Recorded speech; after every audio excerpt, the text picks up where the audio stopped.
It sits there like an artifact, cold brass pulled from another lifetime. The bell. Not given, earned. You don't lift it, it lifts you. Every surfer who ever touched this metal had to carve their name in water first, had to absorb the Southern Ocean, embrace the raw wind,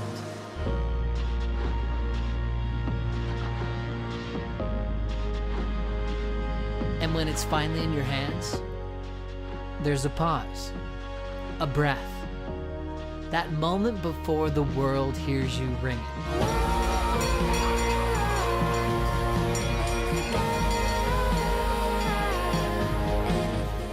Inside this trophy is every final, every roar, every Easter swell that ever hit this coast.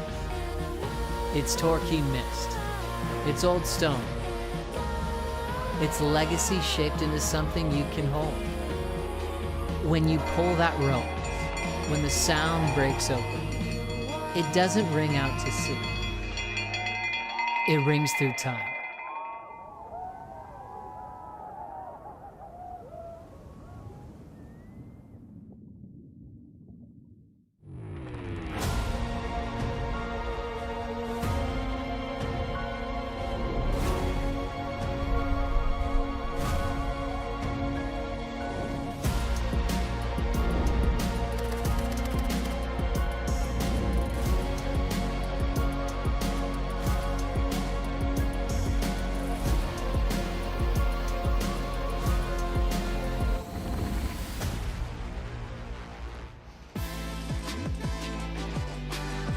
Good morning, everybody. We're here at Bells Beach in Winky Pop, checking the surf all morning. Baron Mamia's been first on set, just checking out the ocean as he upset Jordy Smith yesterday. Miguel Pupo had a couple of big eights to take out a fired-up George Pitar. Canoa's got Griff. Alyssa Spencer's representing the Goofy Foots. Can't she bring a bell home for the right foot forwards? It's been a long time. Betty Lou's got her in the first heat this morning here at Winky Pop.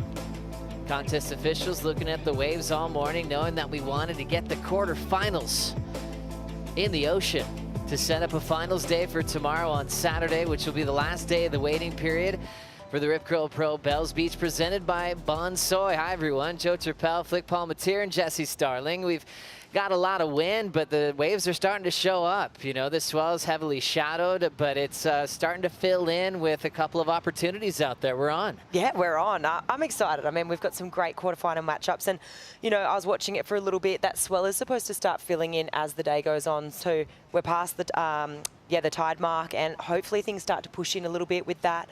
And yeah, it's contestable. There's waves. It's fun, Winky Pop. If you're a free surfer and you're looking at that, you're getting pretty excited. Down to the quarterfinals now. I mean, this is where you start thinking about keepers. You start thinking about a great start for the GWM Aussie treble and even the world title race, Jesse. So now it's about dreaming of ringing that bell. A few more heats to go. Yeah, 8 men, 8 women left to fight for what is one of the most prestigious trophies that we have in all of surfing. And I'm really excited, actually. You know, when we look at the women's, there's 2 previous winners left in the quarterfinals, but there's a big opportunity for someone new to ring the bell and add their name to a list of greats. Let's get some insight on the conditions, and a guy that wants to ring the bell at this contest, Kanoa Igarashi, is with Vaughn Blakey.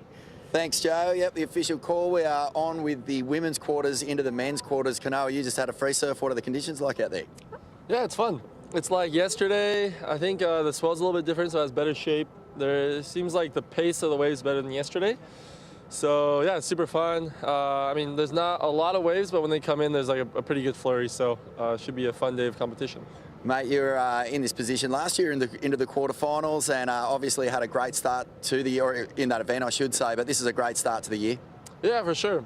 I mean, anytime you can get into the quarters and above, it's super good, and it's a counting result. So yeah, I'm super happy. I mean, it's looks like we're gonna have just one round today, so it'd be good to just really, you know, put all your eggs in one basket today and give it all, and hopefully I can get into tomorrow's finals day. So yeah, I just want to do my best surfing, and this has already been a super good start, so from here it's a bit of a bonus. Unreal, mate. Well, thanks for your time, and enjoy the day. Yeah, thanks.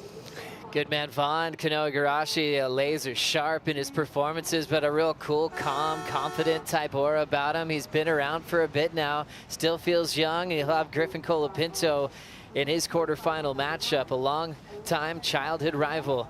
We're looking forward to that one, but things are already started in the water. Women's quarters kicking us off. 35-minute heats scored on their top two. Same rules as yesterday, as we have Alyssa Spencer and Betty Lou Sakura-Johnson. Hearing the sound of Hell's Bells on the cliff.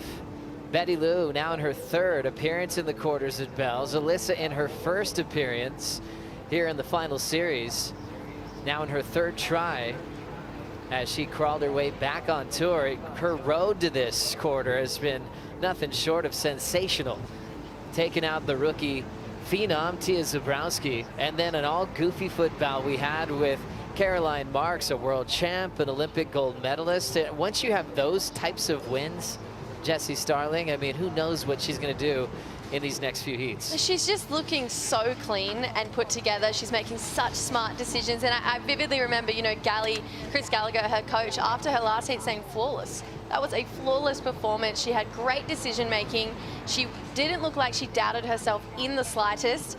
And every time a section approached it, she absolutely belted it, which is what we want to see. She's been surfing conditions like this since she was about 14 years old down here at Winky. So yeah, I'm really excited. I actually think Liz, she's looking really good this event. Chris Gallagher, amazing headspace, such a wonderful surf mind, competed on the championship tour at the highest level, and he's been coaching for a very long time too.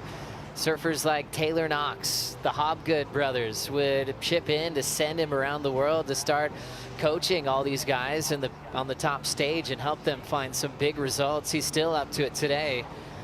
Betty Lou coming off her best year-to-date flick.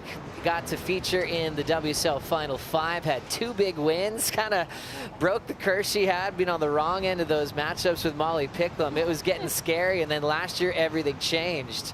Even beat Molly in a big final at lower trestles. Yeah, and you think about where those performances, you know, what kind of locations they were. They were high performance, you know, really right-handers. Obviously, trestle, you get to peak, but, you know, ultimately the right. So for Betty, she's just, you know, I feel like become razor sharp and refined, you know, that sort of high performance surfing on her forehand, you know, even more so.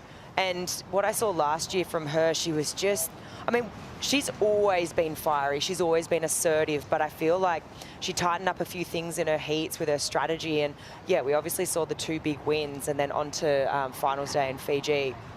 But yeah, for me, I really like this matchup. You know, Alyssa Spencer, lone goofy, left in the draw. It's been 25 years since we've had a goofy winner out here. It's so true. We'll be following Alyssa throughout this one to see if she can get it done. But it is interesting. We talk about the movement we have on the women's surfing and so many reasons. Equal events, equal prize money, just the talent pool is just huge. You know, you give them the stage, they're going to perform, and they have been. But also, what's been refreshing to me is how open they are talking about rivalries. Sometimes you ask a question, you're like, oh, this might be a canned answer, or you're going to say the right thing.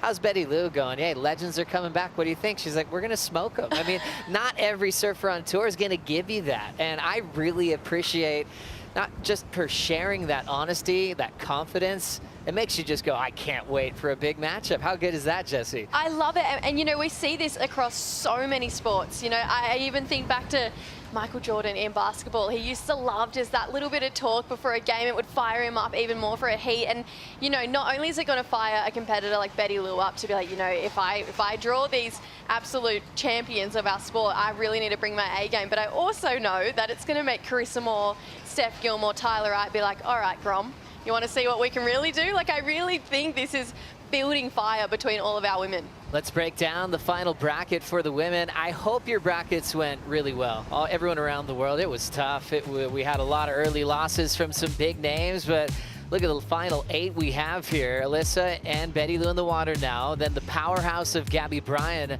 up next. 3 giant CT wins last year, finished 3rd in the world. And remember, Lulu's back. Runner-up at the final at Bells last year, already taken down Tyler Wright and Steph Gilmore. Then we get to see the reigning world champ Molly Picklum take on Lakey Peterson. The California vet was unbelievable in the early rounds. And then a world champ and a Bells champ, Katie Simmers, Bella Nichols, defending Bells champ. That's a heavyweight quarterfinal number 4 flick. Yeah, I'm looking forward to quarter 4. Obviously, both those women have rang the bell. Isabella's defending a bell, and I think that coming into an event when you've got the defending title, I feel like you're kind of fending people off, and I guess you're the talk coming into it. You know, you're part of the press conference. There's a lot of buzz around your name. You know, she talked about it when she came in here. There's massive posters of me with my head everywhere around this contest site. So, yeah, there's a lot riding on her shoulders, but she has looked incredible. She took down, you know, one of the GOATs, Carissa Moore, 5-time world champ, and, you know, she's rang the bell out here before. So that was a big heat for Isabella yesterday. So I'm really looking forward to that quarterfinal 4 matchup. I haven't seen a wave ridden yet in this heat, but when we were watching for a while, there's a couple sets here and there, and we'll see who can really capitalize. When it's this inconsistent, you're realizing that you can't afford any mistakes. You basically have to plan on keepers any chance you see a set wave. Certain surfers like to get a warm-up, catch a lot of waves. It might just be about just getting your top 2 and trying to move on. Alyssa showing that she wants to control the start with Betty Lou. And Spencer now moving down the line. We'll see if it's going to be effective playing this strategy of being deepest on the point, Jesse. Yeah, you can see they're really far up right now, and that there is a real battle of who wants the inside and who's going to give up that position. And I feel like Betty Lou's probably actually in a slightly better scenario right now. Alyssa's being really stubborn on holding that inside position, but you can see that they were sets that rolled through just then. There was moments on that wave, but they are both so deep because of this battle up the point here. So Liz isn't going to move, but it kind of gives Betty Lou this opportunity to actually sit on the peak properly and take those out from underneath her, but then Alyssa could paddle down. So it's always these first 5-10 minutes, you see so many tactics come into play between both of these women. But yeah, I really do feel like once this heat gets underway, the priority, it's not even going to matter. It's such an interesting part of the heat, of who is going to break first, who's just going to demand that inside at all costs, as we now see Alyssa changing directions. And she will accomplish the first wave over Betty Lou. Smooth rails off the bottom, nice clean snap off the top, throws down an arc and cut back. Surfer from North County, San Diego, California, hits the lip line and throws some water again. Drives off the top, putting together a nice set of backside maneuvers. Not rushing, easy tempo and pace, and making sure that she turns that opening strike into a solid keeper. That's Chris Gallagher there. Not just a great coach and longtime competitor, but a really amazing surfboard shaper as well.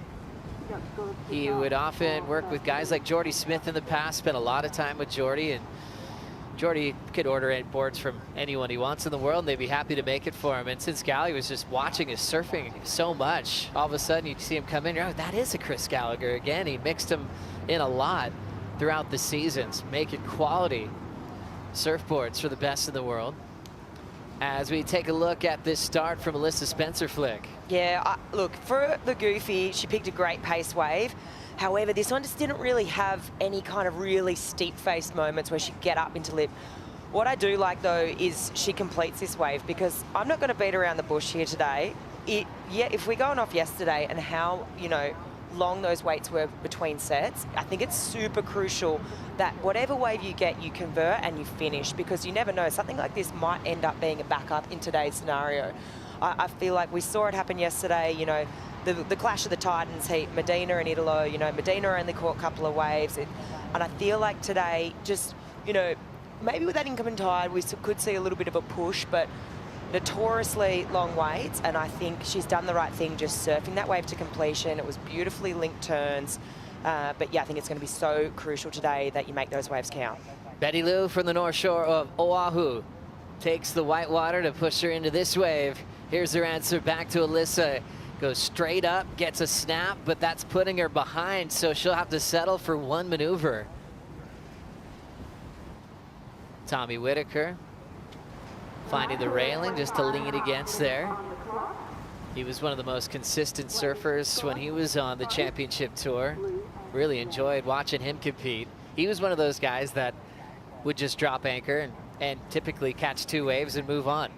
He would never get busy with hassling. He wouldn't try to like catch waves on the inside. He's like, okay, I'm living and die by this game plan. He was so solid in that approach for many successful years on the Dream Tour.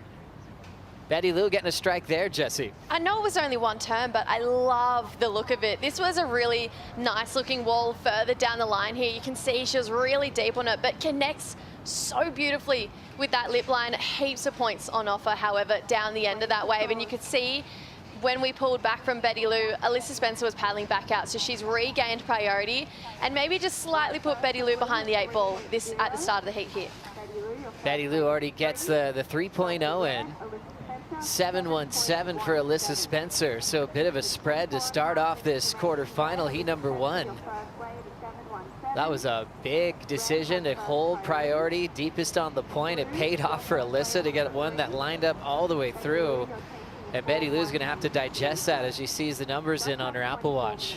Look, I think the good thing for Betty, though, is she's locked in a 3 for 1 turn, right? Like, she just went straight up into the lip. There's 2 ways to look at this. Obviously, the smooth linking surfing of Alyssa is going to score, you know, just beautiful transitions between the turns, not much downtime.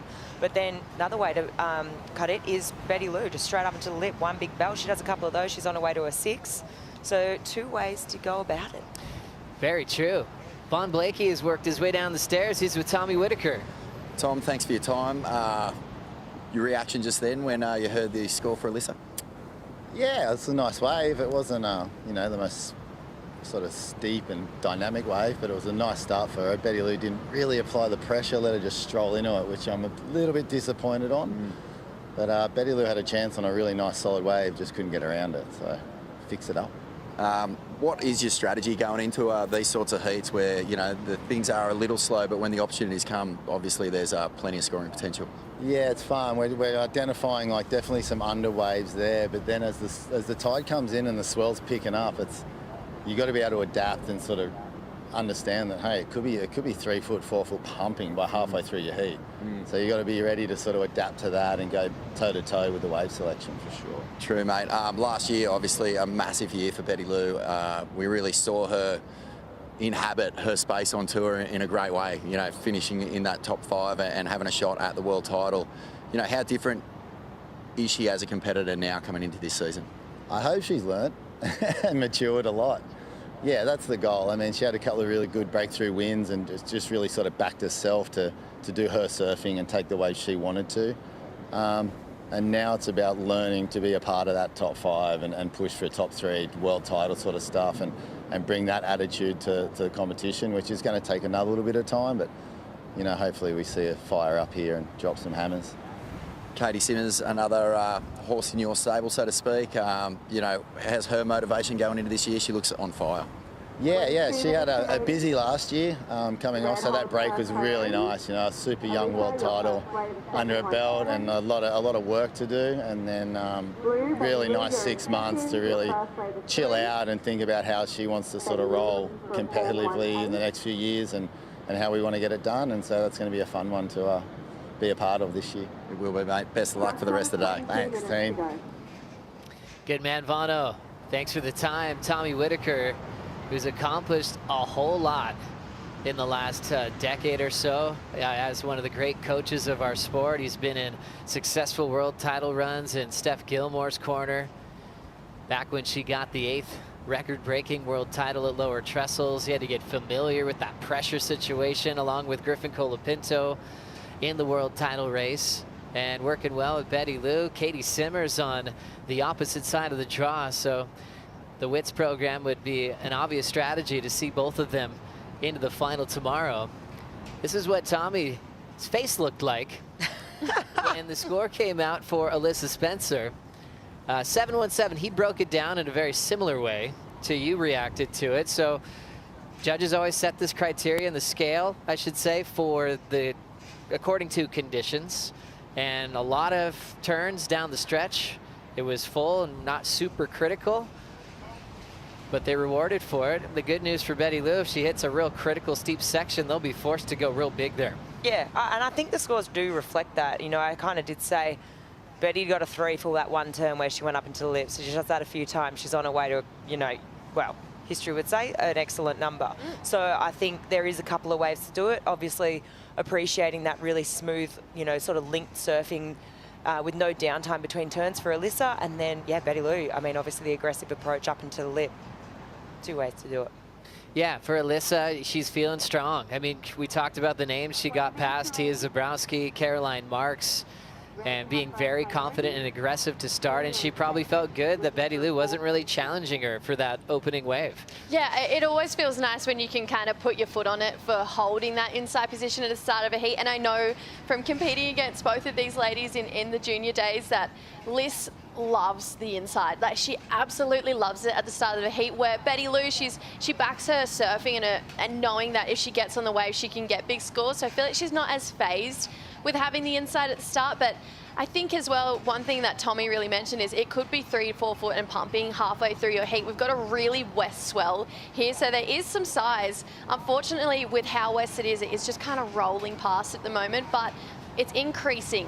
So it should start to bend in and wrap ever so slightly. It's not that ideal south-southwest swell, but we'll take a west swell and an increasing west swell. So I think in that, wave selection is going to be really important. We touch on the 717 from Alyssa Spencer. It kind of went wide. It didn't have that traditional winky bowl.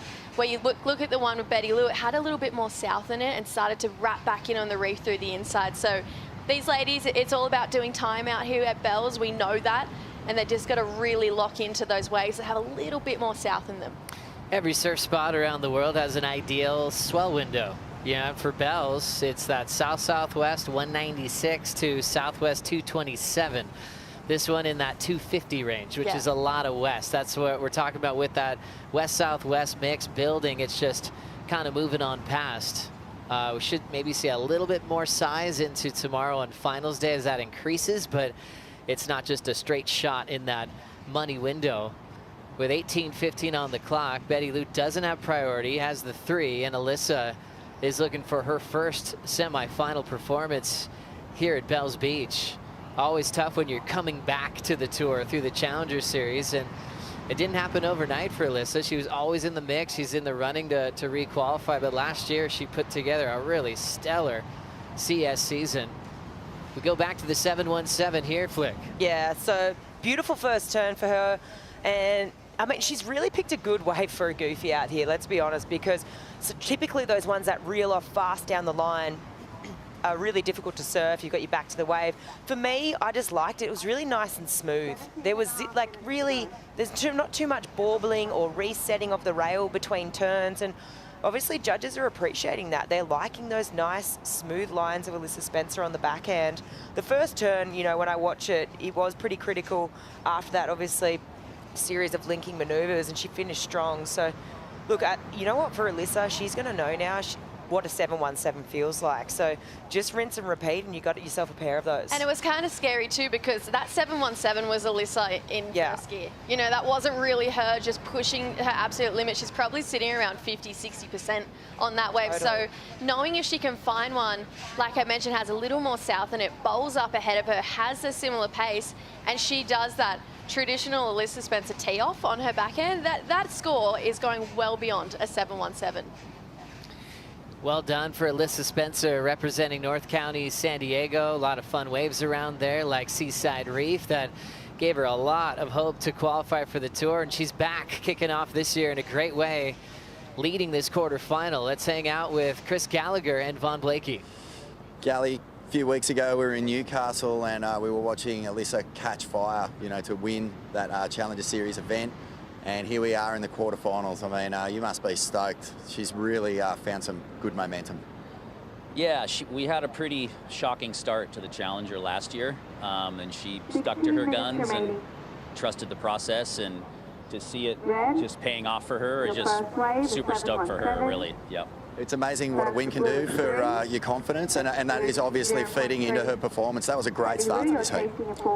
Yeah, she's been thinking, I mean, when you're doing well, you think super clearly, right, when you're confident, and she's been thinking super clearly in heats and making really good decisions and rarely making mistakes, which is really difficult to do because it's like speed chess and like performance dancing, freestyle gymnastics at the same time. So there's both brains working together, and when you can sync that up, it's it's pretty cool to watch. You know, she's really been locked in. Yeah.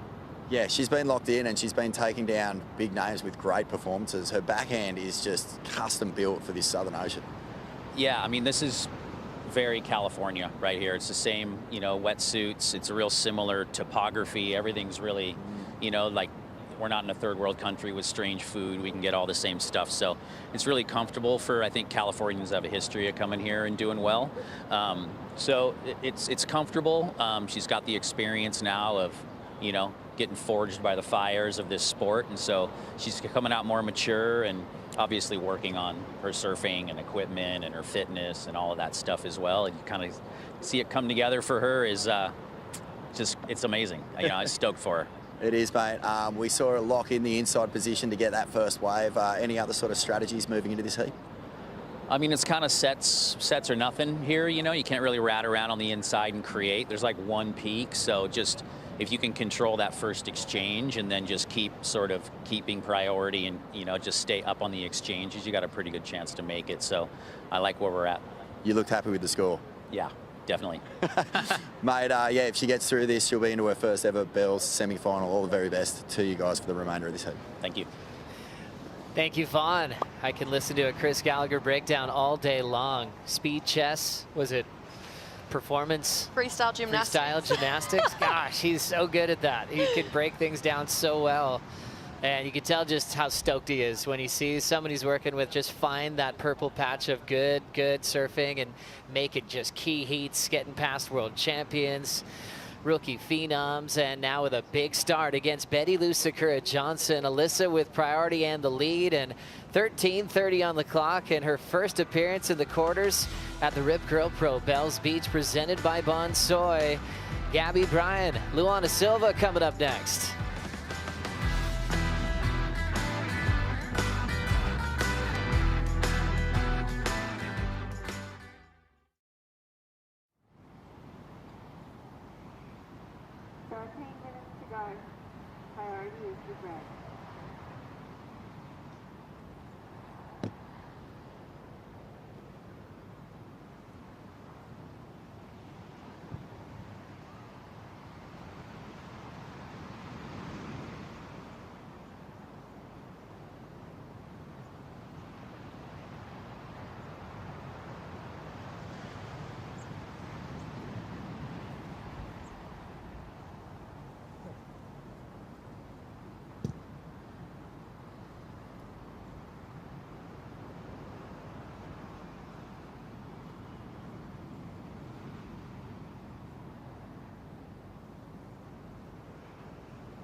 The Rip Curl Pro Bells Beach, presented by Bonsoy, is brought to you by Rip Curl, the ultimate surfing company.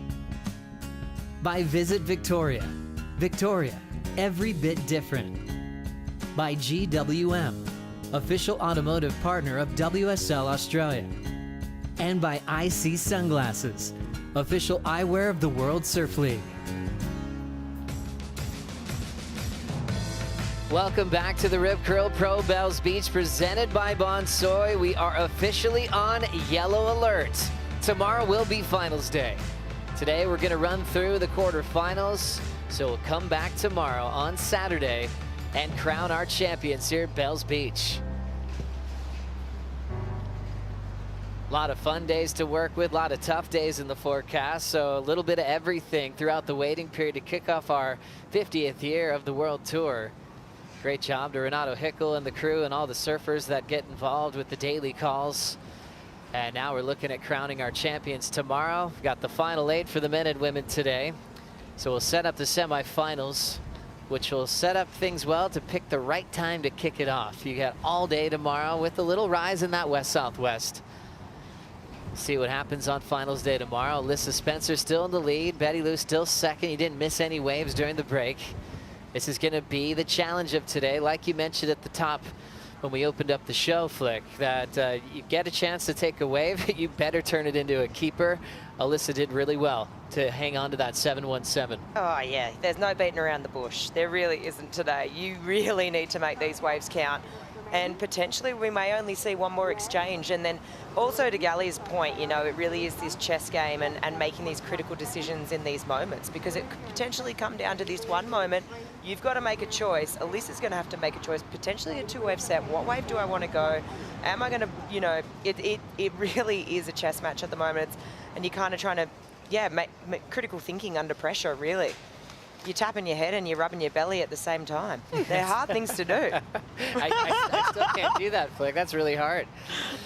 Both these surfers on the tri-fin design, the thruster, that was introduced here at Bells Beach back in 1981, about 44 years ago, by a man named Simon Anderson. What a legend. Help me out with this town, you guys. But he was actually originally from Valgalla? Valgalla. Yeah. That took me a lot of practice. Reading this bit about Simon, he was actually from there, but his dad won the lottery, as the story goes. This is cool. And then he got to move. His dad was like, hey, we're moving to Coleroy. And next thing you know, Simon's able to get aboard, around 13, won junior titles here at Bells before he won the main event years later. What an epic story. Yeah, Simon, he's actually a really good friend of mine, and I was lucky enough to ride his boards for a really good part of my junior career, and we just became really good mates. I'd sit down the beach, just chat surfing with him, chat surfboards, and he's honestly got to be one of the biggest surf fans going around. He's always taking photos now down the beach. It kind of is what he runs through, and you know, I was chatting to him, I was like, what is it like to be the guy, you know, that changed surfing as far as we know it? You know, you brought in the thruster, and now we would never have seen surfing like the way it is. And he goes, I just wanted to be MR. Literally, and he knew he couldn't be MR on a 20. He had to find his edge, and he did that. And now we're so lucky that we get to surf so many different types of fins and a thruster too. So yeah, big love to Simon Anderson. He's one of the GOATs. I love that. Betty Lou is now taking on her second wave. Just a quiet little turn there. But without priority, she felt she might as well check it out. She's still looking for a 4.18 to take the lead. And Alyssa will be happy to see a short ride from Betty Lou. Surfline always helping us out. Big thanks to the crew there. Guys like Charlotte Perry, Kurt Corte, giving us all the maps. We're on the last 2 days of the waiting period. Yellow alert, remember. So tomorrow is finals day. And bringing up the maps here, Flick, that west-southwest that we're seeing, heavily shadowed, but bringing in some surf this afternoon. Yeah, there's definitely some surf this arvo for sure. And I just want to reiterate again, I mean, we came into this event window period and it was not an easy forecast at all, right? I mean, there were moments throughout the window. We obviously had that big storm front roll through too, and really trying to pick the eyes out of it wasn't an easy job, but obviously the guys at Surfline have been helping us out. But yeah, if we looked at today, obviously this morning, going off the faces here, 4 to 5 foot. In the afternoon, you can see it's trending upwards. You're going to go up into that maybe potential 5 to 7 foot range. What Tommy Witz was alluding to could absolutely start pumping later on. But yeah, the thing that is cooking it right now, it is absolutely honking. And yeah, it's offshore. And then tomorrow, I mean, it is yellow alert for finals day. And it's looking nice. Look, obviously we've got a lot of west in that swell, but you know, you can see in the afternoon, we're pushing up to 10 foot faces. So, you know, praying to Huey the surf god that that westerly really, come on Huey, please send us that westerly swell and make it wrap into the bay. Here we go, right into some action here. Betty Lou doesn't have priority, so Alyssa Spencer cracks that first section really smooth into the second turn. Flowing right off the top and drills it. Well-paced hammer again, and she is just putting that board in all the right places. Betty Lou wants to get in this heat. She's on the next one. First wave that she's been able to combo up a few turns, so her best wave so far.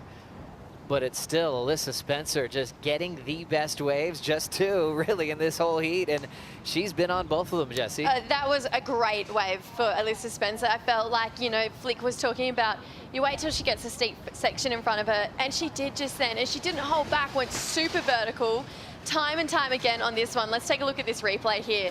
Just lovely first turn, no muck it around, vertical, up into it again for a second time. I particularly love, though, that speed turn. She's really got it on lock to push hard into the finishing, and I actually prefer that to the 717. Oh, totally. The turns are bigger, they're tighter in the pocket, and then Betty Lou, you can't help but feel a little bit heart sore for her. You know, she's surfing so good. She just hasn't had many waves in this heat. That's literally been it, but you take that as a start, but she's going to need a really big score off that last one of Liz. The way this heat's played out is in Alyssa's favour because she started off on the inside. That's what's happened here. And because she started off on the inside, she had the best wave to start off, and then she regained priority, and she got the best wave of the heat. Well, and she just knows how to beat big names, you know, like with Caroline, not making any mistakes there. She couldn't afford it, and she was pushed at the end to throw up a bigger number when she needed to push harder. The thing is, a lot of times the game plan is when you've got a big name like Betty Lou, 5th in the world last year, winning events on her front side, capable of huge tail blows and really exciting hi-fi surfing. The key thing is don't let her get a good wave. And she's been managing the lineup well. Took her 717 to now an 8-point ride for now the best score of the heat. Excellent once again, like she did in the early rounds. And now Betty Lou is comboed with 4 minutes to go. Yeah, that's heartbreak right there. And it's nothing to do with Betty Lou surfing. We know if she had have been on those waves or maybe not been stuck behind on that first one, this would be a completely different story. But Alyssa, Gally alluded to it, you know, in that interview. She's just so confident in her decision-making skills, and she's absolutely nailing it for another time here at Bells in the quarterfinal. Defending champ walks down the stairs. Isabella Nichols said she just keeps pinching herself, seeing herself all over this event site, right next to Jack Robinson, ringing the big bell. It was a dream come true last year. Turned in an amazing season, one of her very best, came close to the final 5. Got past Carissa Moore in an absolute battle yesterday at Winky Pump. And again, Isabella was on the best waves of that heat. And Carissa Moore was doing her signature big turns. Can't wait for more of those matchups to come. Here's the GWM recap of quarter 1. Alyssa demanding the inside position, and it certainly paid off, Flick. Oh, totally. It's really that, it comes down to that one moment. That one moment and her commanding the inside meant that she could take off on this wave. She gets a 717 for it. Betty Lou tries to fight back, right? But then Betty Lou loses priority after this. Alyssa says, thanks, I'll sit again with priority, and then I'll take off and I'll drop an 8-point ride. We're actually waiting for this moment when she could go straight up into the lip and connect a few times. One thing that's so beautiful about her surfing, I mentioned on the 717, she has basically 0 downtime between each maneuver. It's really pleasing to the eye to watch, just how she links it. Betty's obviously trying to fight back here. The last wave that she got dropped in at a 5, and here goes Alyssa. Live action for Alyssa Spencer. She's got a good wall to work with, just finding the pocket on that carve.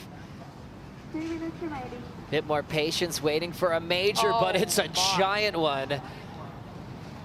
Loaded up and absolutely greased that snap. So smooth through the lip. And she's putting on a show for the backsiders. Watching on the cliff, they've got to be proud of this goofy foot. Betty Lou might be in a bigger combination now with 1:45 to go. And Alyssa's just knocking on the door of her first semifinal appearance at this event, Jessie. Oh, this is so exciting for Alyssa. I just feel like her surfing, it's so classy. Comes into this section, and you nailed it on that last GWM recap there, Flick. Her timing, just the flow that she has, is impeccable. Watch this bottom turn into her biggest turn of the heat so far. Just the technique of the bottom turn drifts the fins up and into the coping of that wave as well. So every time she's been up on her feet, she's been pushing harder and hitting the turns better than the time before. That is scary to come up against a competitor like that. Wow, what a connection. A great look at that sharp eye surfboard. A bit of magic for Alyssa. Remember, she's not a rookie this year. She already had a rookie season, but she's returning to the CT as we watch Betty Lou find a wall. She is comboed, so she can't turn the heat here. But she'll show what she's made of. There's an aggressive carve, combos it up, and just a tough quarterfinal for Betty Lou. So start off the year equal 5th on the rankings as she prepares for Western Australia now to see if she can build on this and go further to have a chance to be in the mix for the GWM Aussie Treble. As we know, she won on the Gold Coast last year at Burleigh Head, so that's going to be a familiar place for her, even though we're looking to be back at Snapper Rocks. And just the names keep falling to the backhand approach from Alyssa Spencer. Just to note, Alyssa never had a score in the excellent range on the CT level. Wow. She's got 2 of them now on her comeback to the tour. This 8 we saw in the 8.33 in the earlier round. No wonder Chris Gallagher's so proud. He's so happy. He really does treat his athletes kind of like he's their dad.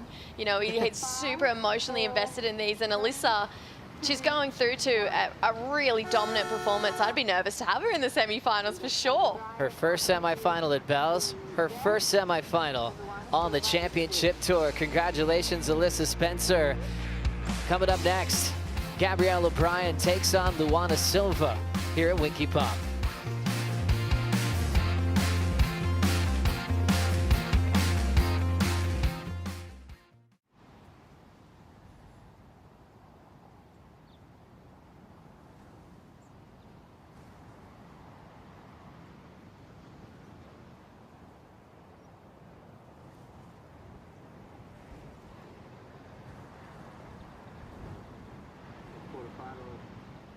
Number 2, Gabriella Bryan in the red, Luana Silva in the blue.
Woke up in space, I see hey girl again. Hit me in my face and I wonder what she's cooking. She's a spaceship troubadour. How could I ask for more?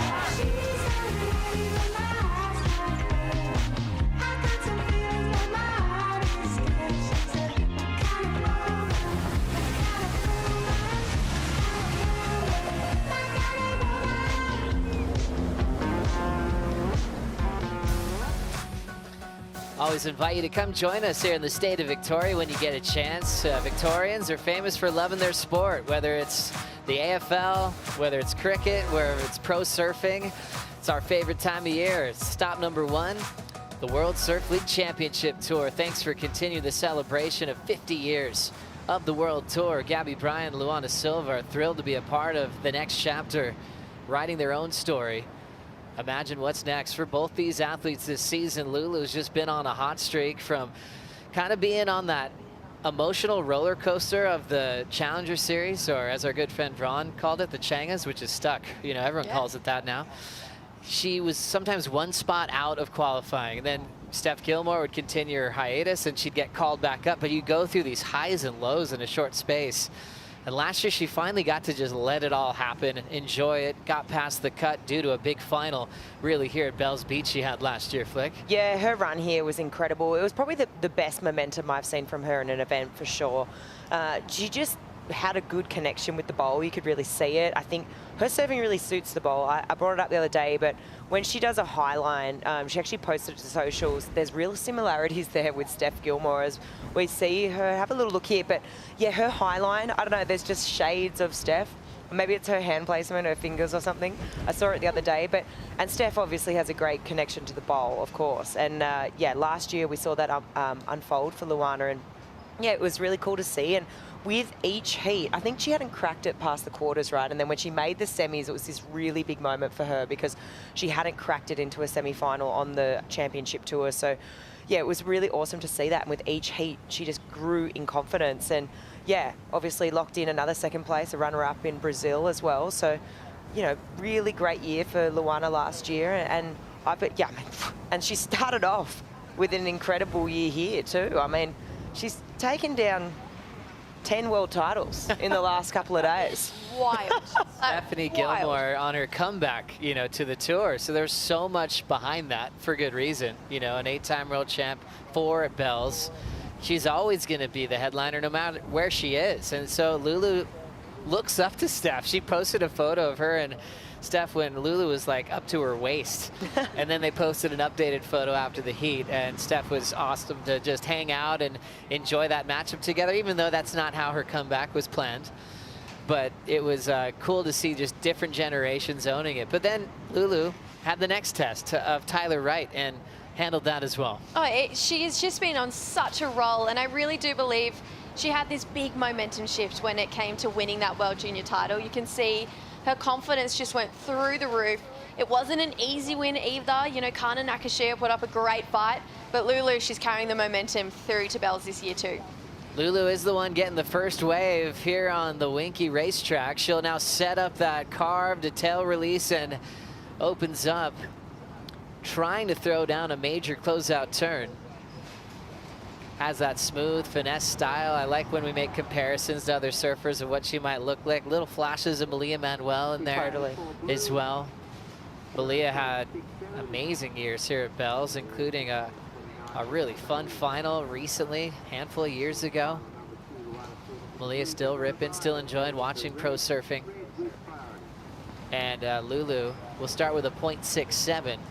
Gabby Bryan, who do we compare her to? I mean, she's clearly the most powerful surfer in the world, but before we get there, Stone and Lid slow-mo, Jessie. Yeah, this is a really interesting turn here from Lulu. She had great drive into it.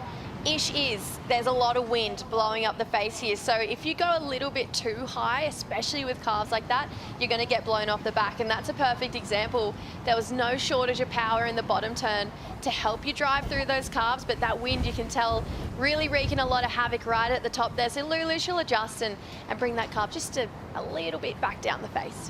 Yeah, you kind of think about the criteria and what each surfer kind of really attacks when they get scores. You look at the finesse and that flow, really, which is part of the criteria for Luana Silva.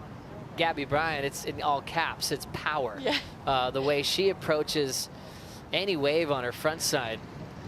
Lulu's gonna look at this one and step off.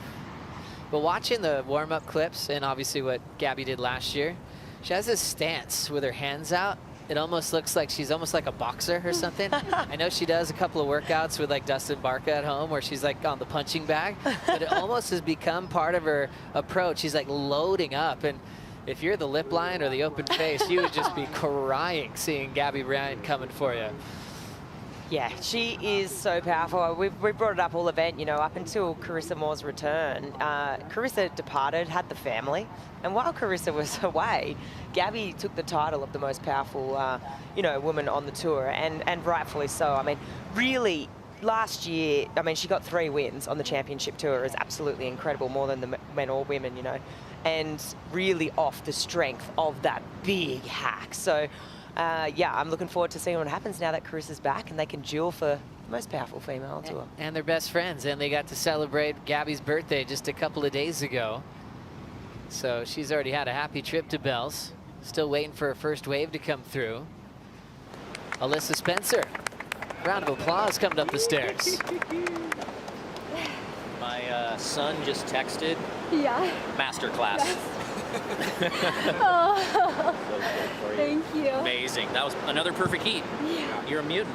So good. So sick. It looked easy. So fun. That first wave was everything. Yeah, right? Yeah. Just give us position, make them pay, right? That's kind of the theory. Yeah. Awesome. So cool. All right, we got more work to do. So proud of you. Amazing. Thank you. No feedback. Yeah. Feedbackless. I know, there wasn't much Yeah. else. Yeah. Not many other waves to go on in that heat, Yeah. but You got every wave that I know. It's kind of gnarly. I was like, not stoked when I had to start it. I was I'll like, take it. this And is then the fine. biggest wave of the heat comes in, Yeah. you don't even have And the priority. more- You're just like, fuck, I'll just go on this one too, whatever. And the more time ticks away when you have the 7, the better, right? Yeah. And she just doesn't get any chances. And as soon as it gets down to 5 minutes, she needs 2 waves. It's like, Yeah, and there's all those Literally, like like- super tiny waves, but I was like, even if she gets a 4, like it doesn't matter. I yeah, have and to wait. they were kind of just shifting over and closing out anyway. There really wasn't like a little nugget she could have like Yeah. surfed up or something. There really wasn't any good waves at all in the end. Yeah. Little lucky and very good. That was great. Just with the waves, but that sucked as far as the ocean, but not for us. No, I'll take it. I'm gonna grab some water. What a great debrief with your coach, just going feedbackless, you know, as Gally put it, just saying so proud of her approach. Everything went to plan, stuck to it, and they put Betty Lou in a bad position. 5 minutes, you're comboed in a sleepy ocean like this where you can't chase anything on the inside. It just won't help you out. Job well done, and she earned her first CT semifinal. Yeah, this is massive for Liz. I'm stoked for it. It's really cool. And just selfishly, another goof, charging through the jaw. That's right. And my thoughts and prayers had been answered from the post show yesterday. It's just cool to see, you know. I mean, it's been, what, 25 years since we've had a goofy champ. So she's one step closer. But yeah, no notes from the coach is pretty impressive because, yeah, she really couldn't have surfed that any better and strategically couldn't have been any better. It really came down, really, it was in the first 30 seconds when she assumed the inside position and Betty Lou said, okay, you can have it. And from then onwards, Alyssa just controlled that heat.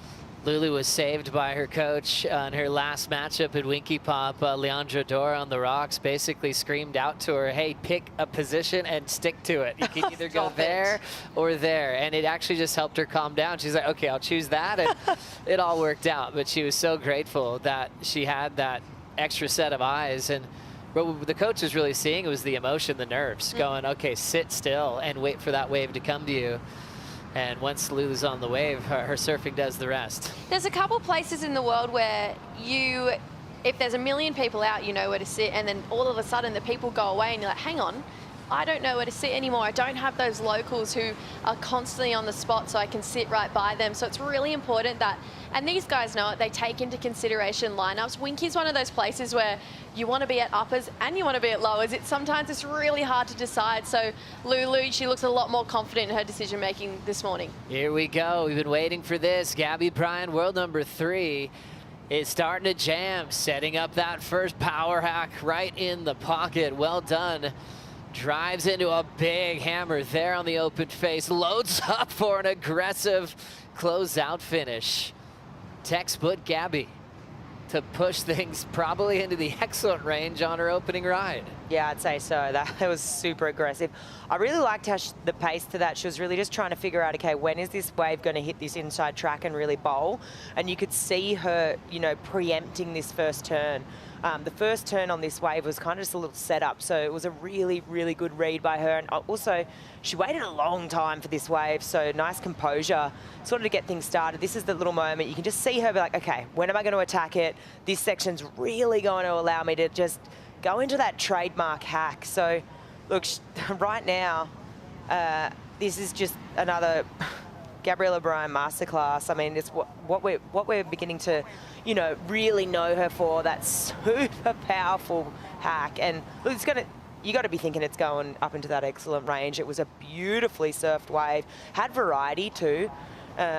So, oh my goodness. Are you kidding? Yeah, you watch those 3 turns again and you got to be thinking, okay, like, for me, that's the best wave I've watched this morning. It was really, really beautifully surfed. Yeah, we think back to Alyssa Spencer's 8. I think that's got a 1.5 points on that wave. That was unreal. And you know, there's been this argument of who's more powerful, Carissa or Gabby.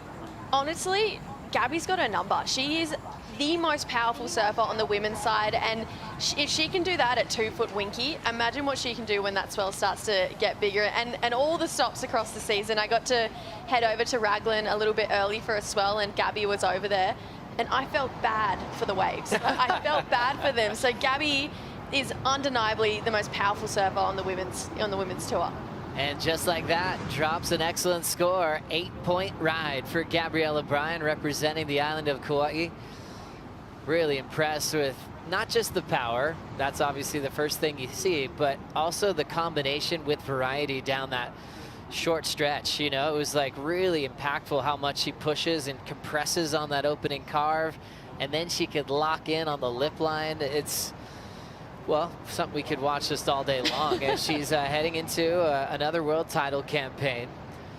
Already with the quarterfinal at least here at Bells. She's going into Flick's home break as the defending champion from back-to-back seasons. She's going for 3 in a row when we head there. So great time of the year for Gabby Bryan to maybe get a jump start on the world title race. Yeah, 3-peat. She wants to take home a tank as well. We've got the Aussie treble going down. Obviously, she won one of those events last year and still didn't take home the tank. So there'd be a little bit of, I want that back this year as well. As we look at an important ride for Lulu, can she stay involved in this heat knowing that Gabby's throwing a lot of water? See her style, real clean, a lot of finesse type turns, and she will lock in a tidy finishing move on the closeout section. Representing Brazil on tour. And she'll be waiting for some good backup from Tatiana Weston Webb, who'll have the wild card for next year, which is very exciting. Big congrats to Tati, Jesse, the whole family that is growing, and they're probably watching this one now. Lulu on her start here, Flick. Yeah, this was nice. I mean, and she gets the completion too. She's kind of got to keep it pace because the benchmark has been set. The 8-point ride from Gabby. She gets the nice sort of more vertical re-entry there at the end. But yeah, it's beautiful rail surfing and it's really nice and smooth. You just start drawing comparisons to the 8, right? Because, I mean, the bar's been set, the scale's been set, and, you know, they were beautiful wrapping turns, but, I mean, you break it down compared to the 8. Gabby's had, like, a couple of vertical moments, followed by the one big hack.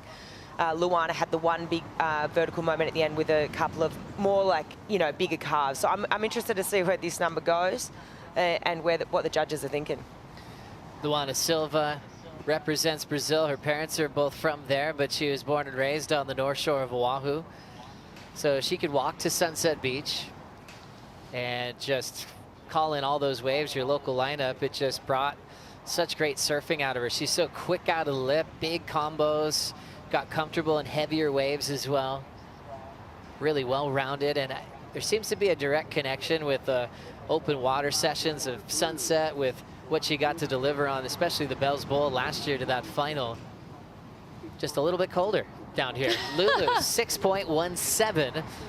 Way to keep her head in the game, even though Gabby has an 8. She's right in the mix now, Jesse. Yeah, she needed a number like that, you know, and now when we get down to 18 minutes to go, if she can get another number like that and hope that Gabby doesn't build, you know, drastically on this total, she can definitely see herself through to this next round. The thing that Lulu has is she's got great tactics. She's also got really good decision-making skills in heats. She's going to need to really push and lean on that because unfortunately, I do really believe Gabby has her number and power in this heat, and it really speaks volumes in just that 8-point ride we saw. But interestingly enough, if you go back between head-to-head matchups between these two women, it's equal. It's 2-2 between Gabby and Lulu, and there's a big one that stands out. It's a final over at Ericeira, which we draw a lot of comparisons to here at Bells in compared to Ericeira, and Lulu got Gabby in the final there. They both went on to qualify for their rookie year that year, but you look at that and you go, oh wow, okay, Lulu could easily get Gabby here at the bowl at Winky as well. So great history between these two and years of just figuring out little competitive strategies between the two of them. That final's a good watch, by the way. Yes. Everyone listening, you go to worldsurfleague.com, look up old CS finals that Ericeira won. That's when Gabby was in several finals on the way to qualify, but the emotion out of Lulu when she won, you can watch that all day. Just so much stoke as we now focus in on the winner of the last heat, Alyssa Spencer, into her first CT semifinal. She's with Vaughn Blakey. Alyssa, congratulations. Wow, I mean, when it goes right, it goes really right. And you just had a bit of a dream sesh out there then. Yeah, that was super fun. I managed to be in the perfect rhythm with the ocean, and I knew that getting the first wave too was going to be really important just with how slow it was. So I was happy to be able to win that battle and get that first wave. Yeah, that was a very clear strategy, even from, up here on the cliffs. We could see that you really wanted to get the inside and wanted to make the first statement. And the wave that you got was just so beautiful. It had such a nice tempo, and it just allowed you to really feel the rhythm of what this ocean was doing. Yeah, it was definitely a special wave. I love surfing Winky Pop. I feel like backside it has like the perfect little cup to it. When you get a wave like that, it's just so much fun. Let's talk about where you're at right now, because, 3 weeks ago we were in Newcastle. You got a huge win the day after your birthday. It was just feeling like momentum was swinging your way, and you've really been able to utilise that to now be in the semi-finals here at Bells. Yeah, it feels a little unreal right now, but I'm just really happy to be able to put heats together and surf smart and really just show what I can do. And, this is the most fun job in the world, so I'm just really trying to enjoy it and soak up every moment. Yeah, and you're doing such a wonderful job. You said you had unfinished business with the World Championship Tour, and you are really making sure that the business is getting done this time around. Yes, definitely. I feel like last time around it was definitely a bit daunting with like the mid-year cut and it just being my rookie year. I feel like this year I kind of know what to expect and can settle in a little bit more, and kind of just makes me feel more comfortable and confident. Congratulations. That was really beautiful surfing, and as you say, in a real flow state, so enjoyable to watch. Thank you so much. Alyssa Spencer in the semifinals. She'll take on the winner of this heat, Gabriella Bryan and Luana Silva. One more thing that Gally dropped on us is, when you start winning, your confidence builds. You're not second guessing yourself. He just recognizes that Alyssa's in that winning type flow state, trusting everything in this process. And it doesn't just happen overnight. It starts from tough losses like the start the Challenger Series, and you learn to grow through those moments. And when you get that confidence back and the winning feeling, you just want to hang on to it for the rest of your career. I honestly remember sitting at Portugal, and Liz didn't have a very good start to the Changers, and I remember sitting there going, oh no, Liz isn't going to make the tour. And I remember being really sad for her because I know how much hard work she puts in. And then we got to Pipeline, and you could just tell she was ready. She was geared up. She wanted to be back on that championship tour. She spends a lot of time down in Mexico pulling in and getting good at barrel riding, and she used that to her advantage, went all the way to semi-finals at Pipe, and then a big win at Nui. And now she's here, and she looks like she knows she belongs here too. 13:35 in this quarter final. Gabby Bryan, an 8-point ride to start. Her best friend and family came down to watch. Carissa Moore, baby Olena, husband Luke, didn't want to miss Gabby's heat. Molly Picklum getting a little loose this morning. Always has the best outfits on game day. Got her signature rip curl suit on. Reigning world champ is invested in the outcome of this one. Gabby's still out front. Lulu doesn't need much for the lead change. We'll take a Bonsoy brew break.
The Rip Curl Pro Bells Beach presented by Bonsoy is brought to you by Bonsoy, official milk of the World Surf League, by Bond University, Ambition Loves Company, by Stone and Wood, the unofficial beer of WSL Australia, by Surf Coast Shire, strategic partner of the Rip Curl Pro Bells Beach presented by Bonsoy, and by BioGlen, official vitamin partner of WSL Australia. Thanks for being with us here on Friday in Australia, in the great state of Victoria, watching this great view on the Victoria flight cam, seeing the wildlife out the back. Waited for a little bit to get the contest underway, but with the Southern Ocean helping out a bit, we saw a little more frequency in the sets, and it started getting really fun. We've seen 8-point rides in both matchups. Alyssa Spencer first, then Gabby Bryan second, and Bryan still leads things over Luana Silva. You guys did not miss a thing. Winner of this heat moves on, and we'll get Molly Picklum, Lakey Peterson, then a Bells Champs heat with Katie Simmers and Isabella Nichols in quarter 4. And then the plan is to run the men's quarters as well. Cale Bell Warren loves his footy. Kind of a good luck charm. Yeah. Bright orange, you can spot it, he can wave it to kind of spot sets. He often gets the phone call for the world's best surfers when they come to his home break. Gabby Bryan, kind of doing a little bit of what Riss has been doing lately. You know, Chris has kind of been known for having maybe a coach at certain events and maybe working with 5 different coaches or more throughout a world title campaign. And Gabby Bryan started mixing things up last year, and saw her working with Jason Shibata a bit in the offseason through the Pipe CS win. Then going for Cale Bell Warren at Bells. She'll be with Taj Burrow in West Oz, then Jay Phillips on the Gold Coast. It's like, wow, it just reminded me of things that Carissa has done. So what a great game plan. It is really cool. It's cool. I mean, either way, you stick with a coach all year, you've obviously got the familiarity there, it's like a traveling family, or you do it the other way and you mix it up at every location. And every location has their nuances, you know, especially here, Winky, but on the bowl, you know, tides are so, you know, play a big part out here. So, and also positioning and lineups and different swell directions. So it makes sense to, you know, lean into Cale, Western Australia, another huge playing field with, you know, a place with multiple lineups, different bubbles to sit on, you know, depending on different swell heights. So really, it is really cool. And then, you know what, you can also go back to, you know, once you do a year on tour or a couple of years like that, where you do lean into these different coaches and you take on all that information, then you can go back, you know, we see people chopping and changing all the time. Then you can go back to, you know, more that consistent approach where you lean into that certain personal year, but you've got those bits and pieces where I think the more knowledge you can take on board and the more people that you can talk to whose, you know, advice you really respect and you want to take on, I think you're only going to be better for it. Pretty exciting too in the West, you know, thinking of Taj working with Gabby Bryan. I don't know if this is supposed to be released yet, but just quietly, Taj Burrow, Jake the Snake Patterson, they're going to have a fun heritage heat. Yeah. Don't say anything just in case. No, I won't. I'll keep that on the down low. But how sick is that? That's mental. I cannot wait to see Taj. I mean, you know, we go to Snapper, we usually see Parko, Mick having this really cool heritage heat. I love Taj Burrow and his surfing. Honestly, that is a heritage heat that I will be glued to. In real life or on the screen, don't care. I want to watch it. Oh, big time. Miggy Pupo hanging with his good friend, Bells champ, Adriano de Souza, preparing for a quarterfinal. Little lull, let's find Kaipo. Behold, the electric steed that you need. That's right, a Fat Boy bike, full suspension on the Fat Boy. Remember, it eats up dirt, sand, gravel, the road, anything you throw at, wind, rain, no problem for Fat Boy. You only got 2 more days to register to win a Fat Boy bike. Come down, scan the QR code, get yourself a chance to get a Fat Boy. You want one, it's an easy ride. You know the rules. Fat Boy bikes, never trust a skinny bike. Oh, what a performance. Every time he can deliver. Fat Boy Bikes, I'm getting one right after this. Thank you so much, Kaipo. He's one of the best sales reps. He has been for a long time, even in Southern California, had some time there, but obviously on his home on the island of Oahu, repping for Rip Curl and so many great brands. Everyone loves seeing him hop into a surf shop and talk a story about his life on tour. and just talking shop in the water as well. 6:22 remaining in quarterfinal heat number 2.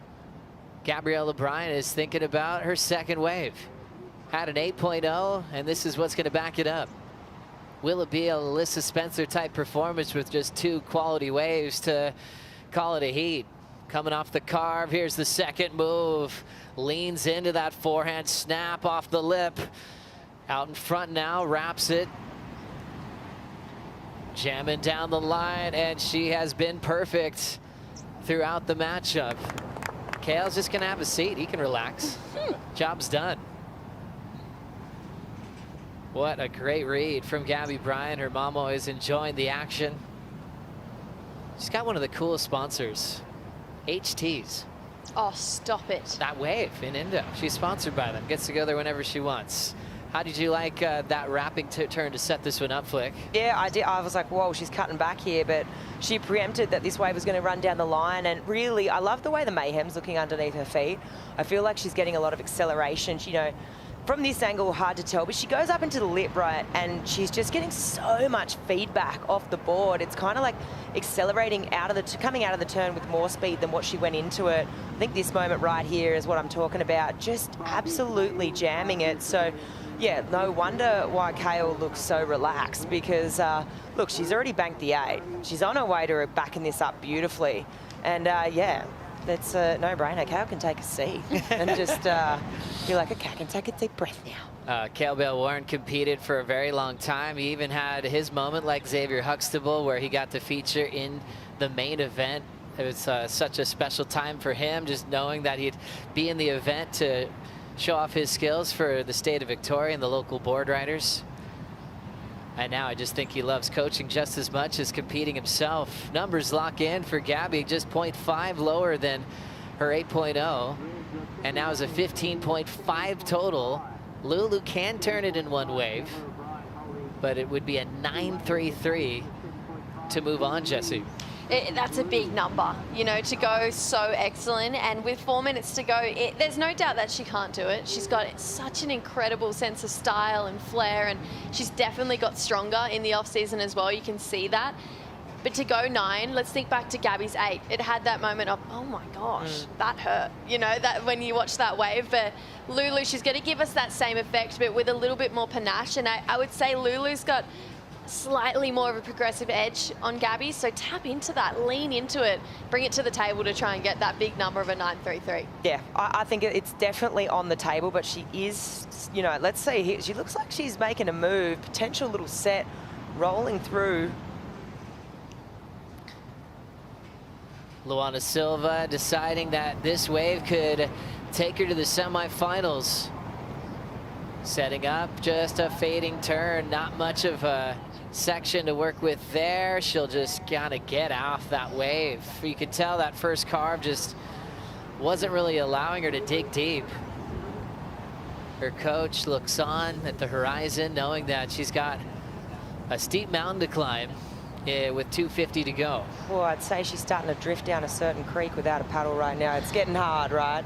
Like, it really is, because you got to be thinking here, like, it's inconsistent, and she's going to know that. I think she already was taking stock. To your point, Joe, she took off on that wave, and, you know, that first carve, it already wasn't feeling too good. You could see she just jumped off her board. She's thinking, oh, come on, you know. As a competitor, you're not silly. You're watching these heats beforehand, your timing sets. You realistically know, you know, how much time is left. So, look, if Gabriella gives her a wave right now, it'd be an absolute gift from God. I mean, like, that's not really going to happen, is it? It's a solid heat for Gabby Bryan, and just like the red jersey in the first heat, they kept things simple. Get on the best waves and deliver. Gabriella Bryan delivered some of the most powerful turns of the event once again with variety. Riding for Lost Surfboards, she told us when she came in the booth they're looking to stay undefeated this year. Said her boards just had a little more volume to them through the off season.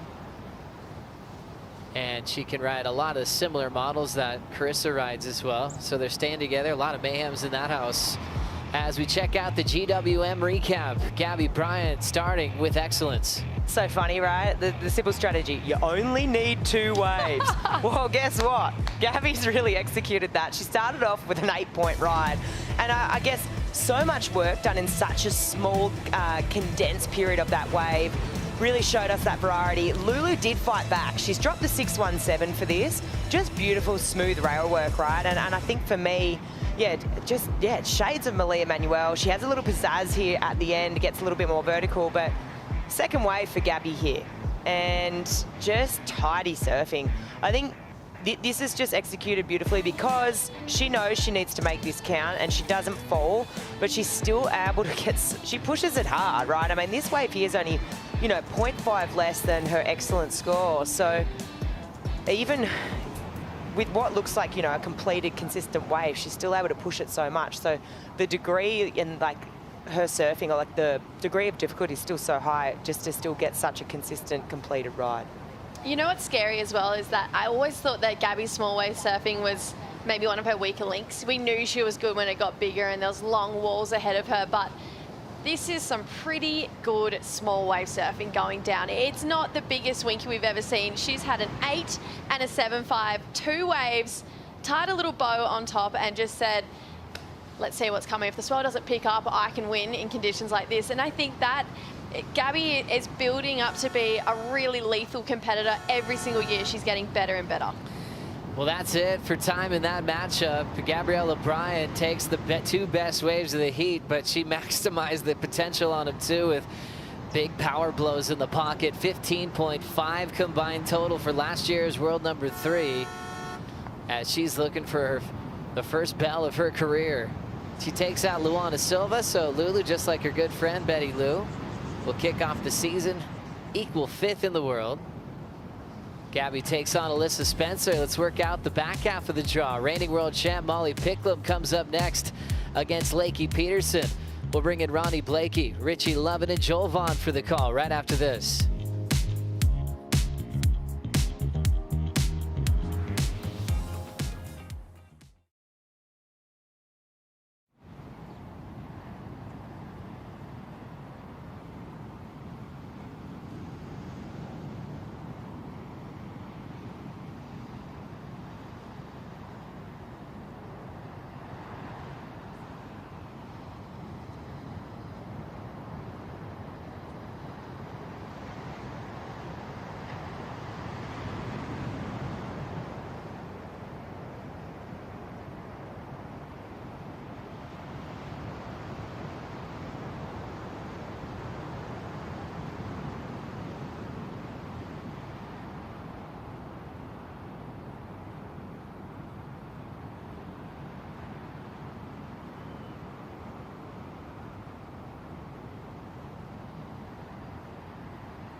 Welcome back to the show. We're powering through the quarterfinals of the women's event at the moment. The top side of the bracket is set for the semi-finals. Alyssa Spencer will take on Gabriella Bryan as we now get set to establish that bottom half of the draw. And to help us call the action in a heat with one of his childhood friends is Joel Vaughn. Good to see you, Joel. Yeah, thanks for having me. Yeah, Joel. An absolute joy. This is going to be a lot of fun because yourself, Molly Picklum, grew up surfing against one another. She's a competitive mongrel in her own words, and she's got a really tough draw against someone who's got quite a lot of experience competing down here in Lakey Peterson. But man, she's been impressive so far as the defending world champ, hasn't she? Yeah, she's been really good in the free surfs and in her heats as well, and she looks really calm and confident in her surfing, and I'm excited to see how this heat plays out. Yeah, it's going to be really interesting, Rich. Obviously, the conditions. We've had a bit of everything throughout this event window, and today there's been some slower moments in these heats, so mistakes can really cost you. Can't make them today. You just don't get that many chances, and we saw in that last heat with Gabriella Bryan, she only stood up a couple of times and she really made it count. In the heat before that, we saw a pretty similar approach, but as we look at the matchup here with Molly Picklum and Lakey Peterson, I love this one. You know, Lakey's, I guess, the veteran now on tour, one of the veterans, a lot of experience, almost an adopted surfer down here, down in Victoria. Husband Tom and her spend a lot of time down here, so she knows this wave probably as good as anyone in the draw right now. But Molly has looked so relaxed in each one of her heats. You know, she's dropping numbers and then she's kind of doing little shimmies and dances out there in the lineup. But she's been on an absolute tear and looking super confident in this event. Yeah, amazing scenes last year after Molly got the job done in her 4th year on the championship tour. Got that maiden world title and just a magic performance over in Fiji. I think all that hard work she'd put in barreling waves of consequence, came to the fore in the showdown with Caroline Marks. But you know, the big emotional moment for Molly, it really came when she brought the world title trophy back to North Shelley. You were there, Joel. How was it for the community, and what's it like having a bona fide champion in the Board Riders Club? Yeah, it's really cool. We got to have an amazing day at North Shelley. There was a Board Riders event on that day, and Molly came down and brought the trophy and all the grums, and everyone were frothing just to see her and welcome her home. So it was really cool. Yeah, magic. It was really the first time that she sort of let it all out. You can tell that the community means a lot to her. But just tell us what she was like as a kid. You kind of witnessed her evolution as a performance surfer, and she was just built a little different, wasn't she? Yeah, Molly and I grew up 500 metres down the road from each other, so we'd go surfing nearly every afternoon, and yeah, she was super competitive in everything she did, whether it was playing Oz tag or surfing board riders, and yeah, it definitely shone in surfing, and yeah, she's so amazing.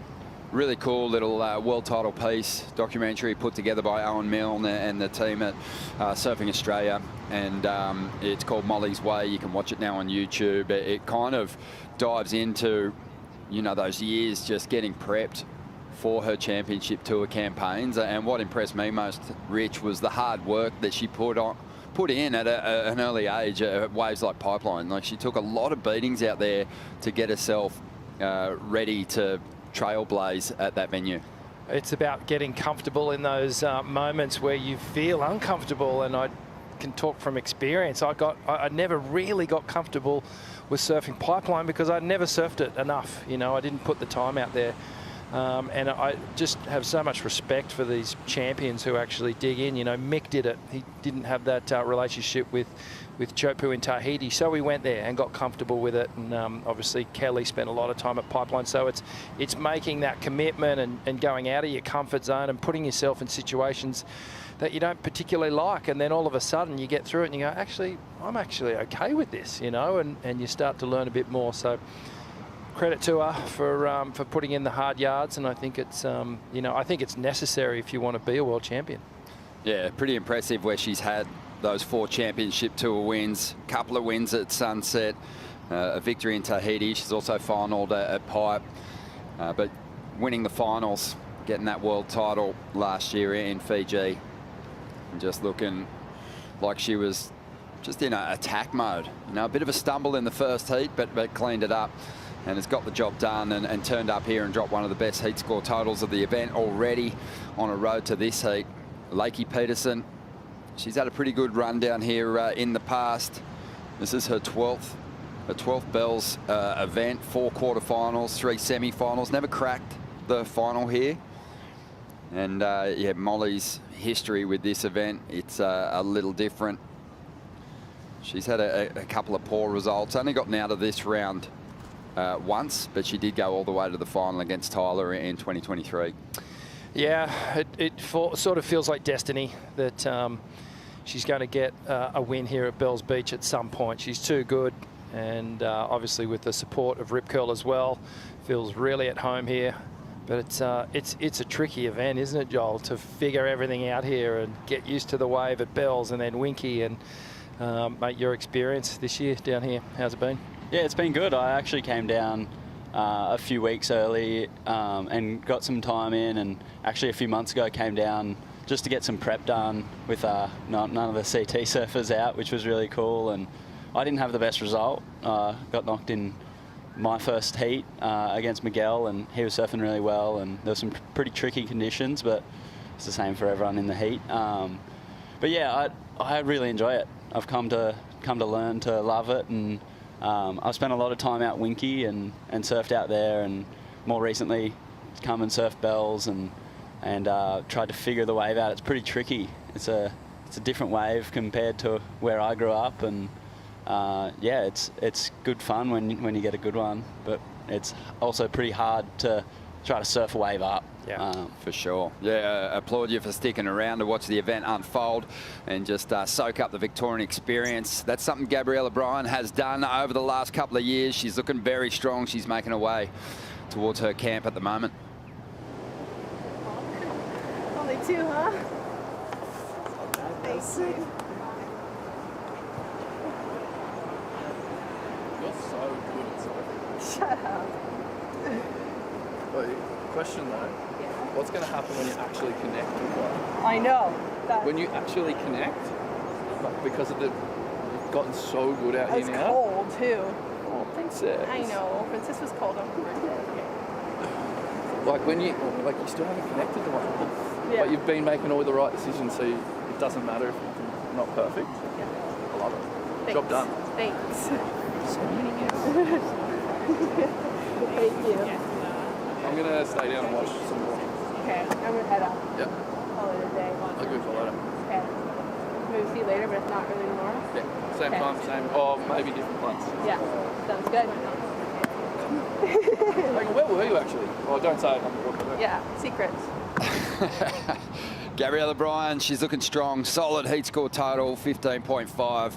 Man, she's so in the zone at the moment, it appears. She's really connected to that winning feeling and looks comfortable at this end of these CT events, Joel. Yeah, she looks so comfortable at the moment. On her boards, her surfing looks incredible, especially on rail, and she looks like she's really digging in. She's attacking all the waves she gets, and you can see in the last heat she dropped an 8 and a 7.5 on the only wave she stood up on. Pretty incredible. Yeah, amazing. And Alyssa Spencer is going to have to be at her most precise, sharp, fast self to overcome the power of Gabriella Bryan in that first semi-final. But right now, we are seeing these surfers shoulder to shoulder, paddling to meet potentially the first ride of this heat. And looks like we've got Lakey Peterson getting herself to the inside position here. She sizes it up. Molly surrenders right away here, and Lakey goes down the line, floating re-entry to get started. Can't get around the section and find a second turn, and Molly, you get the feeling that she designed that exchange 100%. In her mind, just like it played out, Rich. 100%. She was like, Lakey, if you want to hold the inside, I'm going to push you deep.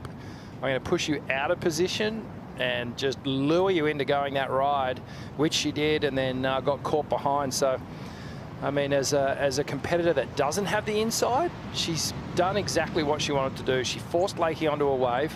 Lakey didn't convert it into a score. Now she has control of the first part of the heat with priority. And now I guess the next part of the equation is putting a good number on the board and then just adding this little bit of pressure on Lakey Peterson.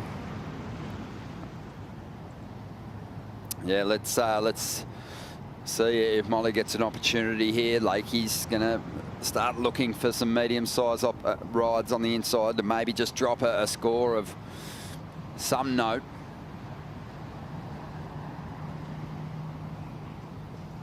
Having a look at CT by the numbers.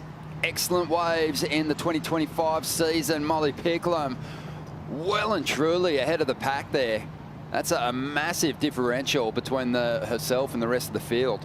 Yeah, she's almost lapped him, doubled the amount of excellent waves over Gabriella Bryan, Katie Simmers, Betty Lou Sakura Johnson. Great to see her up there.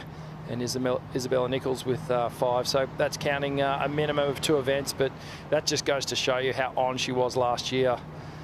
Just thinking back to those big committed turns at Sunset and all those other breaks around the world. She was really the deserving world champion last year. Yeah, well, Gabriella Bryan, she was high on that list, and she's dropped another excellent score in that last heat. Vaughan, let's hear what she's got to say after an impressive quarterfinal performance. Thanks, Ronnie. Gabby, sometimes less is more, and you proved that just then. 2 waves, quality waves, an excellent score on your first. And, yeah, falling right in sync with this place. I'm trying my best. Yeah, that was a super slow heat, but I kind of just told myself if I'm not on the best waves, my opponent would be on the best wave. So a lot of waiting, kind of got a little cold, but happy I made it happen when I got the opportunity. Yeah, Tommy Whitaker and I were chatting on the rocks before, and he goes, man, Winky, even though it looks perfect, it's a bit of a Rubik's Cube, and if you're like me and Rubik's Cubes, you want to just chuck it on the ground, stomp all over it, and watch it smash into a million bits. But when you do unlock it, you can have such a great time out there, such a good relationship with it, and it seems like you're starting to really get the hang of this place now. Yeah, like I said in my previous interview, I spent a lot of time here before the comp, and yeah, it looks so fun, and it is really fun when you figure it out, but it can literally do your head in because it looks so fun and your expectations are super high. So if you just lower them and then like simplify it, that's what I've been doing kind of. It seems to be working, so that's, I guess, continue to do that if we're here tomorrow or hopefully the Bells Bowl. Yeah, it's tempting, isn't it? It's just hanging there, but you know, this is your first semi-final at Bells, which is really surprising considering that, you know, you are custom built for the power of this place. Obviously a great achievement, but job not done yet. No, definitely. I think we all want to ring that bell. Like, I want to really bad. So that's definitely my biggest goal. But I got 2 more heats to win to do that, and that's a lot of work still. So, yeah, proud of my performance. Not getting too excited, but I'm excited for finals day. Into the semis with excellent scores under your belt. It feels great. Congratulations. Thank you so much. Thank you, Vaughan. And meanwhile, during the interview, we saw Molly Picklum get her campaign started here against Lakey Peterson, and it looks like she's going to drop a pretty good score. It was an impressive finish. Rich, take us through this replay. Big opening swoop, cuts back into the whitewash, really composed off the bottom. Another wrapping turn. She's just staying with the power source here. A little bit lumpy, but she lines up that final turn really well. Adds a bit of spice and theatrics. Just composes herself, gets nice and low on the final hit. That's a good shot there, and you can just see how she really gets those angles on the board, gets the rail of the board deep into the face, engaging with that power. And again, there's that clean finish with a little mini flex. So early indications, Ronnie, that this is going to be a good number. Oh yeah, it's looking like it might even go excellent. As we watch the scores start to drop here, Picklum is going to win the opening exchange.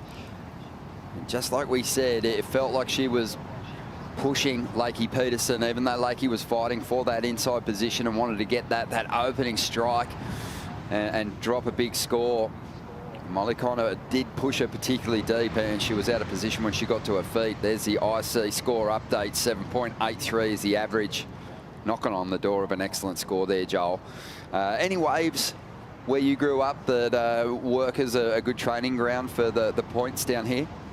Oh, not too like similar, to be honest. There's a lot of beach breaks and stuff down home, which I think kind of suits Winky a little bit better than Bells, especially on a day like today. It's a bit sectiony, not as lined up as yesterday.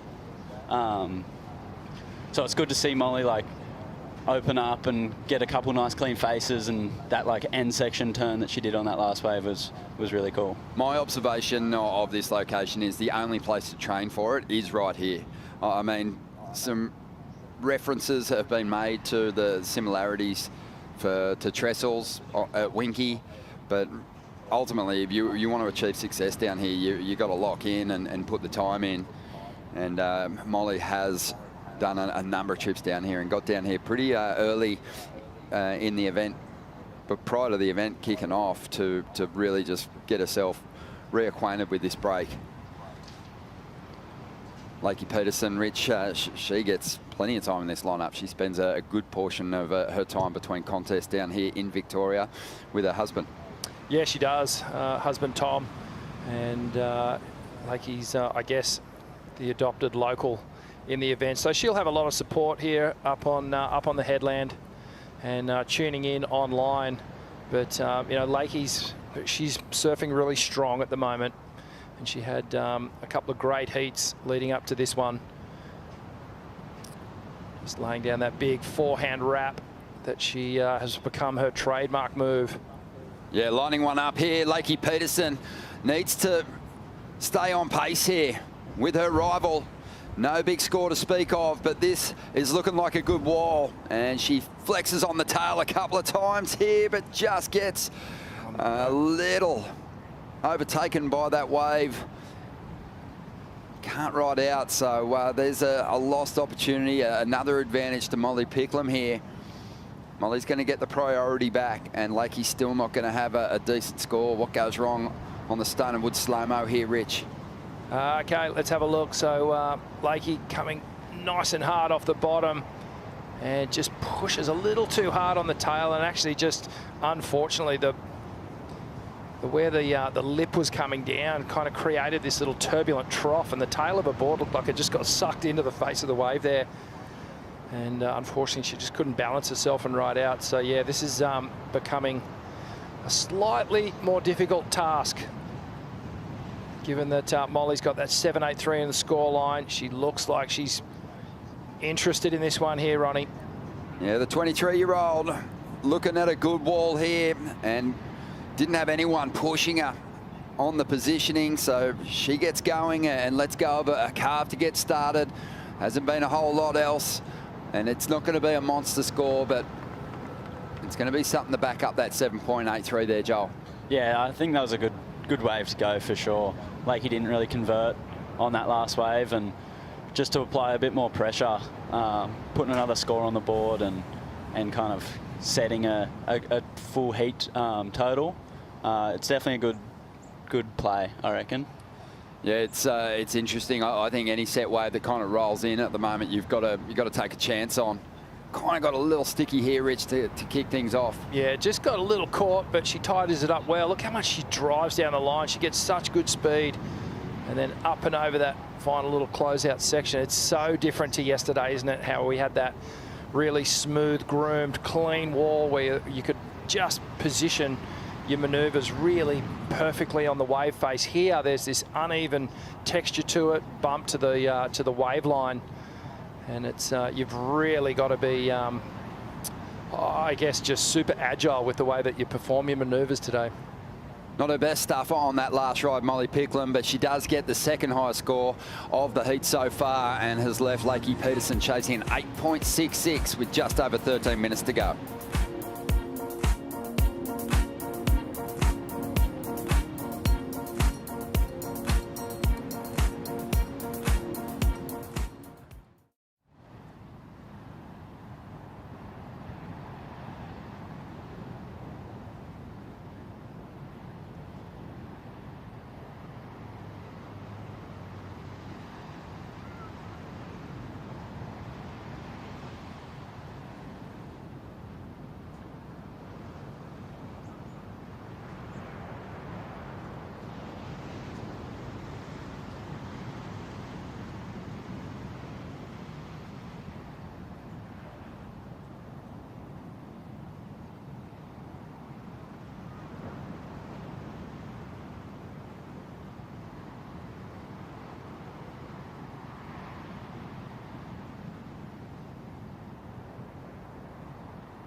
The Rip Curl Pro Bells Beach presented by Bonsoy is brought to you by Hydrolite, official oral rehydration partner of WSL Australia. By Mophie, empowering you to live your life untethered. Power on. By Boost Mobile, official telecommunication partner of WSL Australia. And by Volley Shoes, official footwear of the Rip Curl Pro Bells Beach presented by Bonsoy. Quarterfinal action unfolding. Molly Picklum leading the heat. She's up again. And this wave not really doing too much down the line, so she's going to kick out, but still holding on to the lead. Lakey Peterson on the outside with priority. Just under 11 minutes to go, and really just doesn't have a number that she can build on here at the moment. The requirement's big after an 8.66. The danger, though, for Lakey is that Molly's only holding a 3.5, and she will get rid of it at some point here. This is going to be a really fun year for a lot of you young guns, Joel Vaughan, as you tackle the championship tour again, because it's a completely different way to how you've been approaching your season since you joined the tour ranks. We had obviously the cut previously and the hunt for the final 5 this year. It's a big marathon race right to that final event. And yeah, what are your thoughts on that change? And first of all, not having to deal with the stress of the cut looming early on in the season. Yeah, it's really cool. It's good to see that we get a lot of range of different surf opportunities and different events to go and show our different abilities. And it's really cool to get a lot of events to really get down, get a couple good results sorted and before the postseason. And those last 3 events look really cool to be able to, if you're in the top 22, to be able to get up, improve and try to secure your spot for the next year. Yeah, for sure. And we could see some heroics in the final event at Pipe where we get the full cast back and the opportunity with, 15,000 points up for grabs for a victory for someone to come from nowhere to get themselves qualification or maybe even get themselves a world title. Thinking about how that relates to Molly Picklum here, man, she had a year that, in a normal world title season, in the old format, she would have stitched it up pretty early on. She made 5 finals out of the 11 events in the regular season last year. She had a couple of big victories. But what do you think about just the extra points being up for grabs at Pipe and what that does for Molly's title defence? Yeah, I think Molly's got a lot of confidence and has a lot of knowledge around Pipe. She's done really well out there in the past few years, and she's looks like she gets more and more comfortable each time she goes back, which is really cool to see. And with it being a full year, you saw the consistency from her in the back end of last year was really incredible. She made finals in the last 4 events, I think, I'm pretty sure. Yeah. But yeah, her consistency is amazing, and I'm excited to see what she does this year. Yeah, it seems to be in a really good place psychologically, and she's in a really good place out here at the moment. Kipes, what's happening with the conditions? They're changing, right? Wind's changing, has been swirling around. We have a devil-ish kind of wind coming through here. Things are pretty sectioned out. You guys talked about that. It's changed a lot since quarterfinal number 1. Tide continues to move in for probably another 4 hours. And no takers there. We'll see if anyone takes this next wave. I got a question for Joel, but I don't know if I'm going to get it in there because we might have a taker here. No. Hey, Joel, I got a question for you. Yeah, Kipes. The pools, all the aerials that's been happening. I mean, you guys already have the backflips dialed in. What's the future you think of aerial surfing? Do you think a 1080 is possible? I'm not sure. I'd like to see someone have a good go, but I guess the sky's the limit, and yeah, I reckon in the future it's definitely possible. Yeah, I love what you guys are doing. It seems like every single year we're seeing more and more landmark breakthroughs when it comes to aerial surfing in those controlled environments. Love that, Kipes. A great question, and it kind of brings up that big win that you had at Stab High in the off-season. It was great to see yourself, Yago, get the call up to compete in that event, and yeah, that air you threw down the first time you've ever attempted it was unbelievable, so inverted, and can't wait to see you bringing more of those to the CT this year, mate. Yeah, thank you. I would love to get a couple sections to try it out in a couple heats, and been working on some more technical grabs and trying to get consistency in that. So, yeah, I'm excited. That seems like a real strength in your surfing. What's the weakness that you identified after your first run on the CT last year, and what you've been working on coming into this season? Yeah, I think my weakness was definitely in my rail surfing.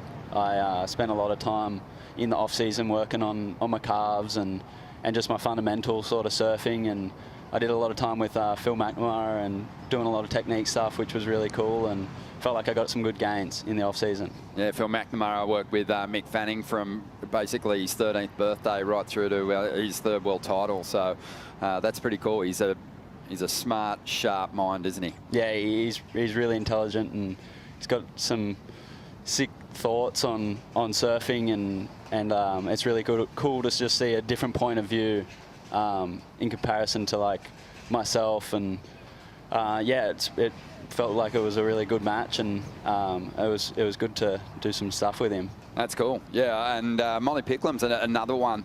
Also Lakey Peterson, who've kind of leaned into different people in recent times to just bring a fresh perspective. Mitchell Ross worked with Molly Picklum in a world title run. Lakey Peterson working with Leandro Dora at the moment. And we're looking at the head-to-head history between these two. There's been plenty of it, Rich, and a lot of quarterfinal heats. Molly Picklum, 3-1. I know Lakey Peterson got herself a win over Molly at J-Bay back in 2023. And she went on a tear over there, but you know, Molly has just come on so strong in the short amount of time she's been on tour. Yeah, she really, really has. And look at the numbers there against Molly, and she's got the edge across the board. She's got the 3 wins versus the 1 for Lakey Peterson, and average heat score, she's ahead. Max heat score, she's ahead. Max wave score, she's ahead. So little wonder that the stats are in her favour. Yeah, it's interesting too, Lakey Peterson coming from a region with a right-hand point break. Molly Picklum didn't really have that growing up, but is just such a workhorse, just goes and figures out a different approach and has become one of the most well-rounded surfers on tour, and does really well on the points, has overcome Lakey on right-handers every time they've met, and at the moment she's on her way to doing it again, because Lakey needs a big score. She's got priority, but you just think, you know, the way these sets roll in generally in twos, that Molly will dispose of that 3.5. Yeah, you'd have to think so. And unfortunately for Lakey, she's been sitting for a long time now with priority. She just hasn't been able to get the opportunity to get back into this heat. That 783 of Molly's now is just looming so large. And she really has got her in, she's sort of got her in check. She hasn't got her in checkmate yet. The Bells Trophy, Joel, it is one of the most iconic trophies in our sport, if not the.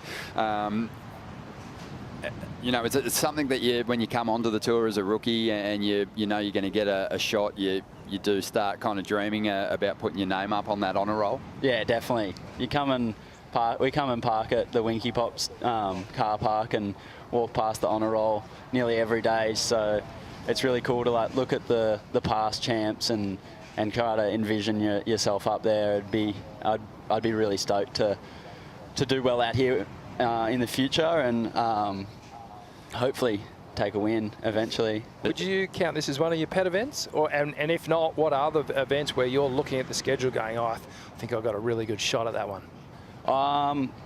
To be honest, with my, I don't know, I would say my weakness is my rail surfing. So I came down and spent a lot of time down here to try to get better and improve in that. And I don't know, I'm excited for Snapper and El Salvador and Trestles again. Yep.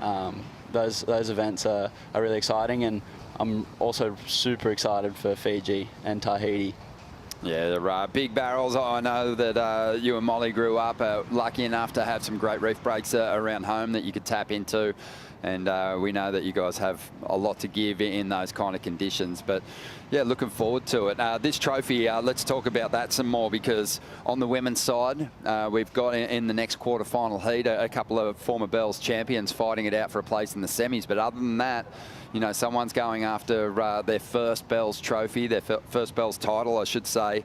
And on the men's side, there isn't any formal winners left in the draw. So we're going to have a fresh face, a fresh name on the trophy at the end of this event tomorrow.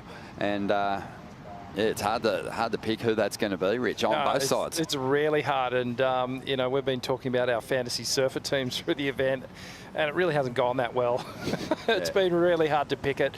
And I think that's, you know, it's somewhat been due to the conditions and the inconsistency of it. But still, like you said, Joel, 2 people go out in the water. It's the same conditions for that 35-minute heat for the 2 competitors.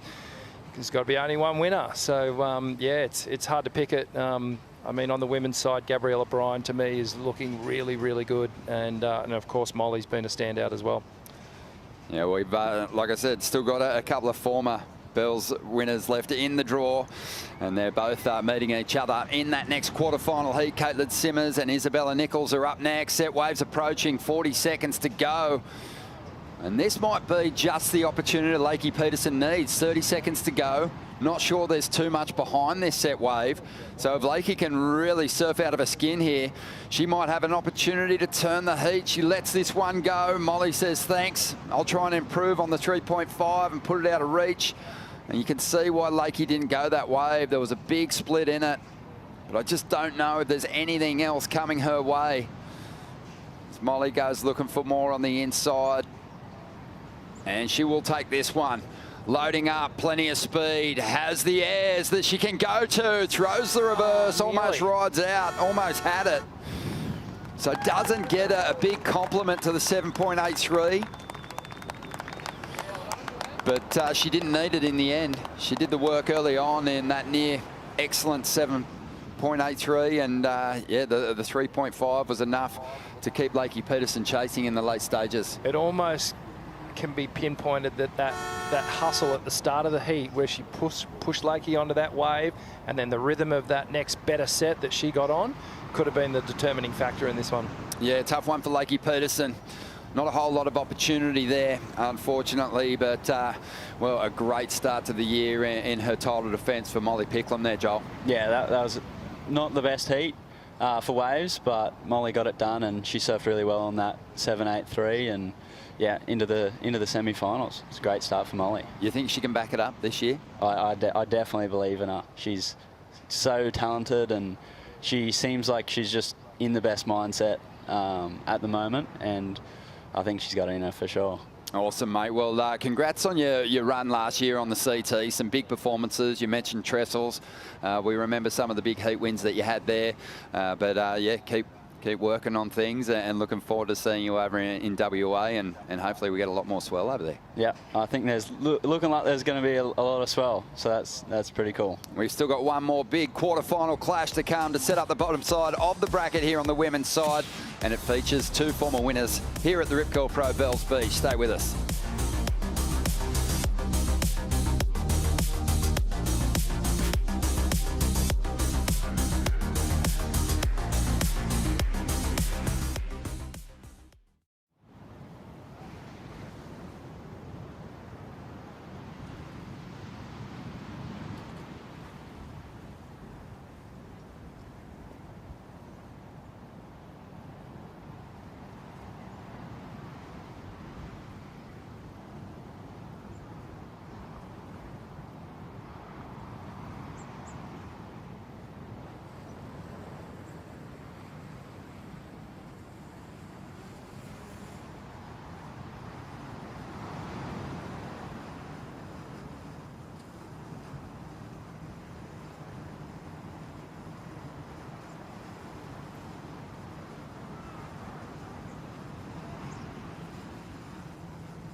The GWM Aussie treble, the best in Australia. The double favourite.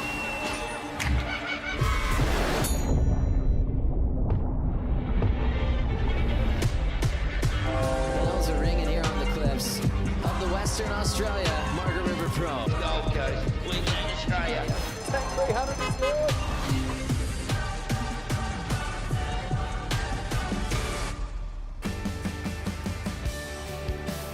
Molly Picklum gets the jump on Lakey Peterson here in the quarterfinals. Unfortunately for Lakey, a slow heat, but Molly did get the work done early, going near excellent on her opening ride to earn her place in the semi-finals. Who is she going to take on? We're about to find out. We've got the Hydrolite heat to watch, quarterfinal number 4 between Caitlin Simmers and Isabella Nichols, who have dominated this contest these past 2 years. Isabella Nichols also took out the GWM Aussie treble last year, won herself a tank, and well, she could be making room in the garage for a second vehicle. The way she's surfing at the moment, coming off the back of one of the heats of her life against a very informed Carissa Moore. She's going to need to be on it again to overcome Caitlin Simmers, who just has a great read on Winky. I've seen good free surfing footage of her throughout the contest. And in her last heat, she surfed her waves up. And she didn't even really connect with a quality set, but still looked red hot on new equipment. Oh, absolutely. Said in a post-ed interview that you know, she felt good, ready to go. She just wanted more, some more opportunity. But let's hope we get a stack of sets through this heat. This is a really good matchup. The two former champions, Isabella, a first CT win last year here at Bells. She did it in style too, a number of big points accumulation through her heat totals last year, and really did it in style at the Bells Bowl. But we're down here at Winky Pop, so it's a different wave. And you mentioned the heat against Carissa Moore yesterday. Gee, she kept a nerve in that one, made a little error in judgment in the final moments, but tidied it up, and just with really good surfing, she got it done. Yeah, she told us in a post-heat interview too that, you know, she had strained her knee. There's a bit of an issue with her knee, but the adrenaline helped her surf pain-free in a heat against Carissa, so hopefully she's fired up and not feeling that injury at the moment. Bit of movement there on the takeoff zone. Priority neutral in these early stages of the heat, Rich, and it's always interesting to see how that plays out in the opening exchange. Yeah, love watching the battle before the actual surfing action comes into play, and Isabella has really forced the issue, pushed for that inside track, and of course what that does is give her, I guess, not a false priority, but it gives her priority until an official priority is established and someone takes off on a wave. Of course, the surfer on the inside, closest to the braking part of the wave, is deemed to have right of way. And of course, this is a right-hand point. So Isabella is in the box seat. Looks like a little bump here that's of interest to her, and we're going to get things underway. Yeah, almost wedging up this one. You could see that angle in it. Isabella goes to the rail, whips the board back, draws it up off the bottom, climbs the roof and can't stick the turn. And in those instances when you've fought for the inside and you fail to complete that ride, you don't get that score of substance on the board. It is an advantage to that surfer who assumes priority there on the outside. So we'll see what Caitlin Simmers can do with that. An uncharacteristic fall here for Isabella. She is normally rock solid. Bit of a two-stage cutback with the rebound off the whitewash. Starts driving for speed here and just disconnected with the board a little bit. The front foot perhaps just slightly slipping off the rail there on the Stone and Wood slow-mo, just breaking things down. It's amazing, those slow-mos, Ronnie, how you can actually see so much more than in real time. And it looks like we have some more sets approaching here. Caitlin Simmers just starting to head down the point, get herself in position. And this one stretches out on her. Does Isabella get a chance at it? She does. Oh, nearly. Doesn't quite get into it. And Kaipo's watching these opening exchanges unfold. And Caitlin, we'll get back to Kipes in a second. Caitlin's lining one up on the outside here. Drops in. digs into this first section. That's one of those unique lines that only Caitlin Simmons will draw. Bit of a bobble there, but she's starting to build some speed for a finish down the line now. A bit of foam on the face. No issues for this former Bells champ and world champ as she gets a finish there on the inside. She stayed busy, and that wave, it was fighting her a little bit, but I think in the end, Caitlin won the duel. She figured it out. And as you said, mate, she has got some really unique lines. That's the one thing that she does bring to the table. As we watch the replay here, beautiful cut down. Geez, that was an interesting path that she took on that. Just gets a little caught up in the cutback, but now she starts to wind up again, driving for speed. The back foot goes towards the tail pad, and she stomps a nice turn. And then through to the inside, had like a little crease in it, but she did well to hop over it and get to the final turn. This will be a great view here. Really difficult with that little bit of foam that was under her board for her to hold her line and keep that rail connected to the wave face. And we'll see her do a bit of rail work down on the inside. And then this final turn as she just pops that closeout re-entry. Kaipo watching on the outside. Kai's been enjoying those moments at the start of the heat where priority's neutral and who gets the jump on the opening exchange. Well, you said it yourself, Ron. I mean, that's been super important in this entire round, right? Who gets the best of that first exchange? And so Caitlin clearly in the driver's seat right now. Wind continues to change. Got some rain coming down here, of course, to add to it. And another key factor is going to be for these surfers to stay warm as the sun gets lower and the temperatures continue to drop out here. Kipes, yesterday we all envied you. You were sitting out there. It was almost tropical, looking like just a glorious merman out there on the back of the sled. But today, a little less enjoyable, but still a good seat to watch some of the world's best surfing. That's right, Ron. I'm all weather, so I'm ready for anything. I love it, mate. Just under 25 minutes remaining here. Scores in from that opening exchange, 5.83.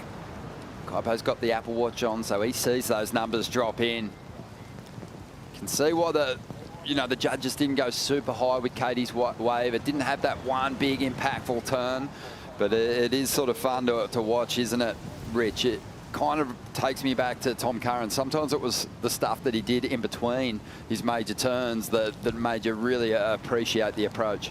Absolutely, and what Tom used to do so well is actually not jump up and down on the board and pump too much in between. It was all flow and transition, rail to rail, pushing for speed that way and driving for speed rather than sort of bouncing and tic-tacking. So I think Katie's adopted that technique, and she does it in a way that looks relaxed, but she generates incredible speed. We know that mistakes, you'll pay for them out there today, and if you get yourself a decent wave, you've got to capitalise. Molly Picklum did that in the last heat. She's down there with form. Yeah, hold it behind. Oh, hey, Mol. It's grizzly as down here, but one thing that wasn't grizzly was your performance, mate. You got it done. Yeah. I mean, it was definitely so slow, and I was obviously concerned for that, but I don't know. I'm obviously so happy to have made it. It would have been nice for Lakey to have had a go and just, had a little surf off at the end, but hey, I'll take a heat win. No worries. We spoke about it yesterday. Bells is just one of those spots that hasn't really clicked for you here yet in your career, but this year, as we said, like the world champ energy, your whole team being down here. Sorry, this is actually so That's the setup. Get a good read of this. No. It's actually right now. Oh, good. Okay. I think we're right. So it feels like, it's a different year, a different headspace for you down here this time around. Yeah, for sure. I just think I've been so fortunate to connect with everyone down here, and I just feel at home. We're at the end of the period, but I feel like I've moved in. I'm waiting for a shift or something at one of these cafes, but. Yeah, I just feel like I'm so at home, and I'm just so grateful for all the support around. It just feels like home. Mate, make sure you whack your resume in one of those cafes. I reckon you'll get a start. I've been practicing. Not kidding. I think the big noticeable difference for me is just that you seem to be having so much fun this time around. The jersey was a heavy burden in those previous years coming down here and all that comes with it. Is that a fair statement? Yeah, I think that's for sure. I think what we're watching is just me grow into the jersey and notice. I think it's also trusting that I can switch on. We'll see myself play like right up until the moment, and then I click into gear, and as long as I can trust I can click in, then I can allow myself to kind of be me. And I think when I was young, I kind of like didn't really see anyone having like not having fun, but I'm definitely quite eccentric with my style of fun, and I don't know, I just was like, oh, does that mean I'm not switched on? But now I just know that I get switched on, I want to win, and that stuff just comes like, it's instincts for me now. And so yeah, you just see me play, have fun, like, I don't know, I can't take it too serious, it's a long year. Yeah, it is a long year, but you are the people's champ, and just have a look up there on the hill. This is all the crew have actually stayed down here to watch you surf your heats, and they sat through that rainstorm and everything. They absolutely love you, mate. Yeah, I obviously just am so grateful to have events at home so I can surf in front of my people, and it's just so cool. I honestly get goosebumps every time I get to run down and sign some kids' jerseys, or like see my parents and family and friends, and it's what dreams are made of, honestly. So I'm obviously so happy, and then finals too, like going over the bowl, that's going to be exciting.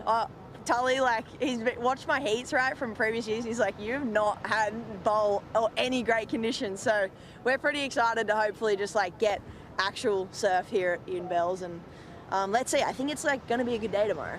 I think it's going to be a great day. Congratulations on making the semi-finals. Can't wait to see you represent Australia over there at Bells tomorrow. I know, let's go. Take on the bowl. I want to ring this thing. Thank you for Molly Picklum. Absolutely buzzing. Working with Tully Wiley at this event, and so far their plans out there in the lineup, and tricky lineups, are paying off. Another solid wave score for Molly in that last heat, and she's going to take on the winner of this clash. And at the moment, Caitlin Simmers holding the best score, has the lead. Isabella, she was right on point yesterday against Carissa Moore, but a little stumble on her first ride here. Yeah, just and again, it's sort of the first time we've seen her make an unforced error. She looks like she's been in control and very comfortable and confident on the board. I don't know whether that was just a little bit of a niggle from the knee, or just wasn't quite warmed up, but yeah, it was a bit strange. Kaipo had touched on the conditions changing, a bit more texture on that surface. Very different to yesterday, where it was a bit more groomed and maybe, you know, a little bit friendlier, the conditions yesterday for Isabella with that knee strain. Yeah, definitely. It's a different playing field today. These waves, well, this swell in particular is coming with such a westerly angle to it, which means it's kind of coming around almost sort of parallel with the bottom of Australia as it comes up into the bight, and it's not quite wrapping around. And what that's doing is that these swell lines are sort of breaking out to sea. They don't have an angle on them where they're standing up down the line, and they're also broken up because we have this wind behind it as well. So really tricky to stitch these ones together in comparison to yesterday. But mate, we're into the quarterfinals. It's serious stuff. It sure is. Yeah, we've been lucky enough to dive into some of the wave dynamics from the Apple Watch of rides. And this was from last year. Isabella's 8.77. Distance covered, almost 200 metres, Rich, and topping out just over 40 kilometres an hour in speed, probably through some of those big calves. Yeah, absolutely. Surfing almost, I guess, the distance of 2 rugby league football fields, as she brings this one all the way through to the inside, and 40 clicks. Probably top speed for a fat boy, or almost half throttle. That was in her quarter-final heat against Gabby Bryan last year on her road to victory. But yeah, love to see those metrics, and we'll be hopefully pulling up a lot more of them throughout the year. Yeah, important moment in this heat. So Isabella with priority. The little stumble on the opening ride. So this next wave is going to be telling to the way that the rest of this heat unfolds, because Isabella knows she needs to match that 5.83 from Katie Simmers, and Katie almost did that quite easily. There was a couple of catches and stumbles on her ride and managed to get that 5.83. So you'd have to think if she gets that opportunity on a better wave, she's going to put down a huge number. Let's have a look at the first ride for Caitlin Simmers. She was responding to Isabella. She got priority. She picked a medium-sized set. Took a really interesting line through her first turn on the Stone and Woods slow-mo. Yeah, love this opening turn, and gosh, she almost disengaged with the rail and fins. Did you see that little shimmy? Like, she moved both her feet up the board as she went and drove into that bottom turn. Gets that funky little foam climb, now adjusts again. She actually moves her feet around the board more than most on the tour. I've been sort of paying attention to how much she actually shifts the weight up and down. Again, that style where she tucks that back in through that slash action. She gets nice and low to the board.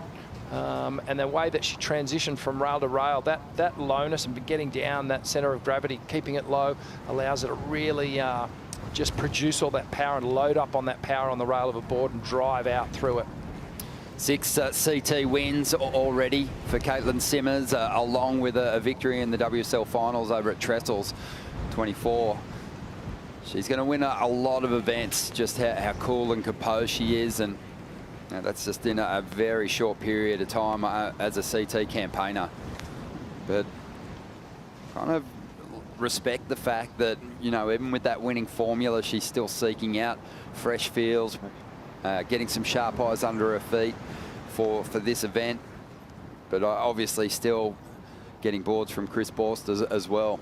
She's been very successful, that partnership with Chris Borst over the last couple of years, and she mentioned in a post-hit interview the other day, just looking to see if there's any other feels or, you know, different energies that she can feel from other shapers, and each board brand, each shaper brings a different sort of flavour and feel under the feet.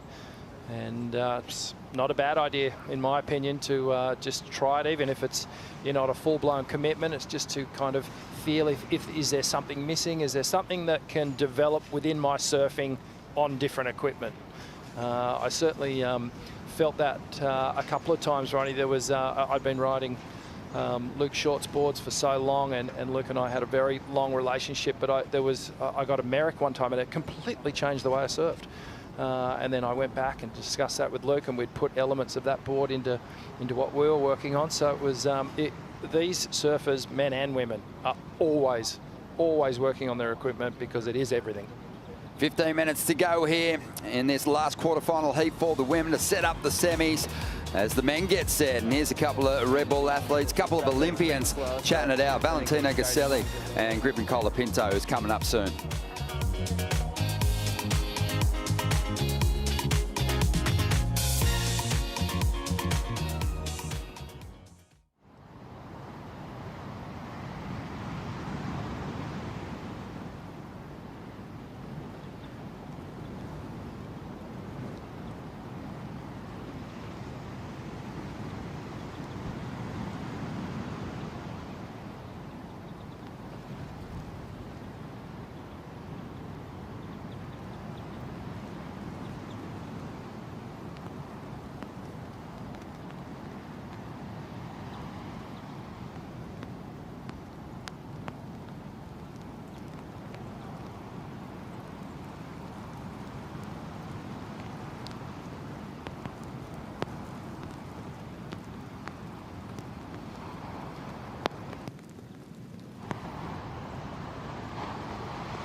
The Rip Curl Pro Bells Beach presented by Bonsoy is brought to you by Yeti, built for the wild, and by RACV, official resort and accommodation partner of the Rip Curl Pro Bells Beach.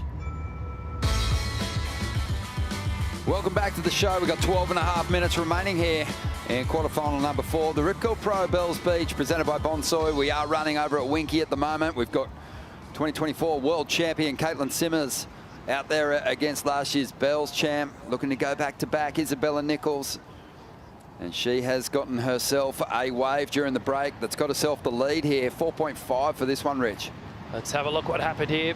Smooth turn to start things off. Isabella driving and weaving for speed, comes through to the inside section and just does a nice little connect on the final closeout. So 4.5. So that's going to bring her into the heat. She needed to get a number on the board. Definitely needed something. Didn't want to find herself in the situation that Lakey had in the last heat, just holding on to a couple of twos going into the final stages. So with that, Isabella takes the lead. And something she can build on for sure. But Caitlin Simmers needs next to nothing here to get herself back out in front. Thinking about this situation, Rich, for obviously the women here. You know, they're on the verge of a keeper result towards a world title campaign. Yeah, absolutely. Quarterfinals, not quite cutting it unless you're getting multiple wins through the year. But a semi-final finish is one you'll keep in your tally, and it really sets up momentum for the rest of the year as a campaigner towards a world title. And you know, you're coming out of this if you're getting a third as a minimum, you know, and that's like, okay, that's one score down. I can keep going and one step closer to a world title. Yeah, you're within reach of the top of the table usually at most events if you're getting those semi-final results.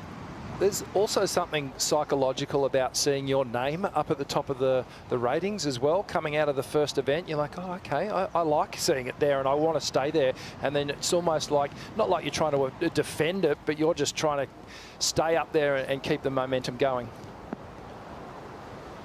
Griffin finding a little bit of space down there at the bottom of the stairs here at Winky to get himself mentally prepped for his quarterfinal heat, which is going to be a good one up against an old sparring partner, a long-time rival in Kanoa Igarashi. That's quarterfinal number 2.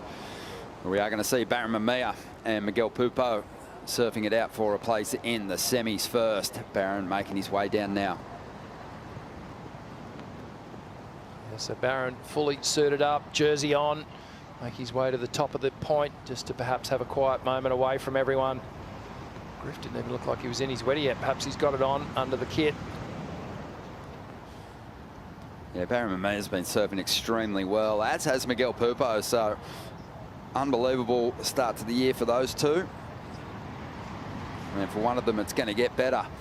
9.5 minutes remaining here on the outside. Caitlin Simmers with priority is going to have a swing at this one. And with a solid opening move, she could have taken the lead, but she falls. And that's a missed opportunity, but she wanted to dig in hard on that first move. And with 9 minutes to go, that's really swung the door open for Isabella Nichols to surf her way back into this final and drop a big score on the next wave. Oh, that could be a moment, one of those defining moments in this heat, where Caitlin Simmers has made a little error, unfortunately just pushing too hard on that turn, but really she only knows one way. We never see her surf any wave conservatively. She's always giving it 100%. But on that occasion, just lost a little bit of control on the opening maneuver, which is a shame. That wave looked good as it rattled down the reef. Well, a rare fall for Katie Simmers there, Kaipo. Yeah, you don't see that much, right, Ron? But she's gathering herself right now. Still got 8 minutes and 20 seconds. Got blue sky behind me, by the way. Wind laid down for just a second, so there was that right when Katie caught that wave, there was actually like it was really optimum conditions because it was so smooth, and we haven't had this smooth water in quite a while. But we'll see how this plays out. But right now, I'm hoping that that bubble of sun starts shining over us. Hey, Kipes, you would have seen that wave that Katie just fell on, sort of travelled down the reef. In your opinion, was it a 5 or a 6 potentially in terms of the score she could have got on that one? Well, we're talking about Katie Simmers, right? So. I think she can surf. Certainly, she's one of the women that can surf a wave up. I mean, it was a mid-sized wave. It was, kind of a smaller wave, but she's got the ability to do that. So, yeah, that's going to hurt. Yeah, we'll see if she can recover from that one. 7.5 minutes to go. And Katie now looking to get some work done under priority because she could push the requirement quite high for Isabella Nichols here, even if she matches Isabella's 4.5. It's because she's got the better of Isabella on that exchange so far, more than a point in it. 5.83 for Katie, 4.5 for Isabella. Coach Tom Whitaker looking a little concerned at this point, and Isabella Nichols, she's going to go. Let's see what she can do with this one. A stumble on her first wave, cleaned it up nicely on the second, and this is looking like a better ride already, a bit more authoritative through those turns, a solid combination of 3 moves. And Isabella Nichols only needed a 2.14, so she's heading for the lead. And Katie Simmers, for the first time in this heat now, is going to be feeling the pressure. Yeah, well, that was a well-ridden wave by Isabella Nichols. You could see she did turn up the volume a little bit in terms of the intensity and the effort that she put into that one. The rails stayed clean. The transitions between the turn very smooth. Let's have a look. Nice and low to start things off. Big swooping snap. Comes around this section. Another nice re-entry and clicks that closeout turn. And you know when Isabella is starting to feel it, because on those finishing turns, she does this little kind of little body swoop with the hands. And that's when she really starts to connect and feel the energy. And the performance starts to rise. So I think we'll see, well, we will. I think we'll definitely see a shift in positioning here. Isabella will take the lead. Yeah, this is going to make things a little uncomfortable for Caitlin Simmers, who was previously hanging on to, or was hanging on to the highest score of the heat, but not sure that's going to be the case in a moment.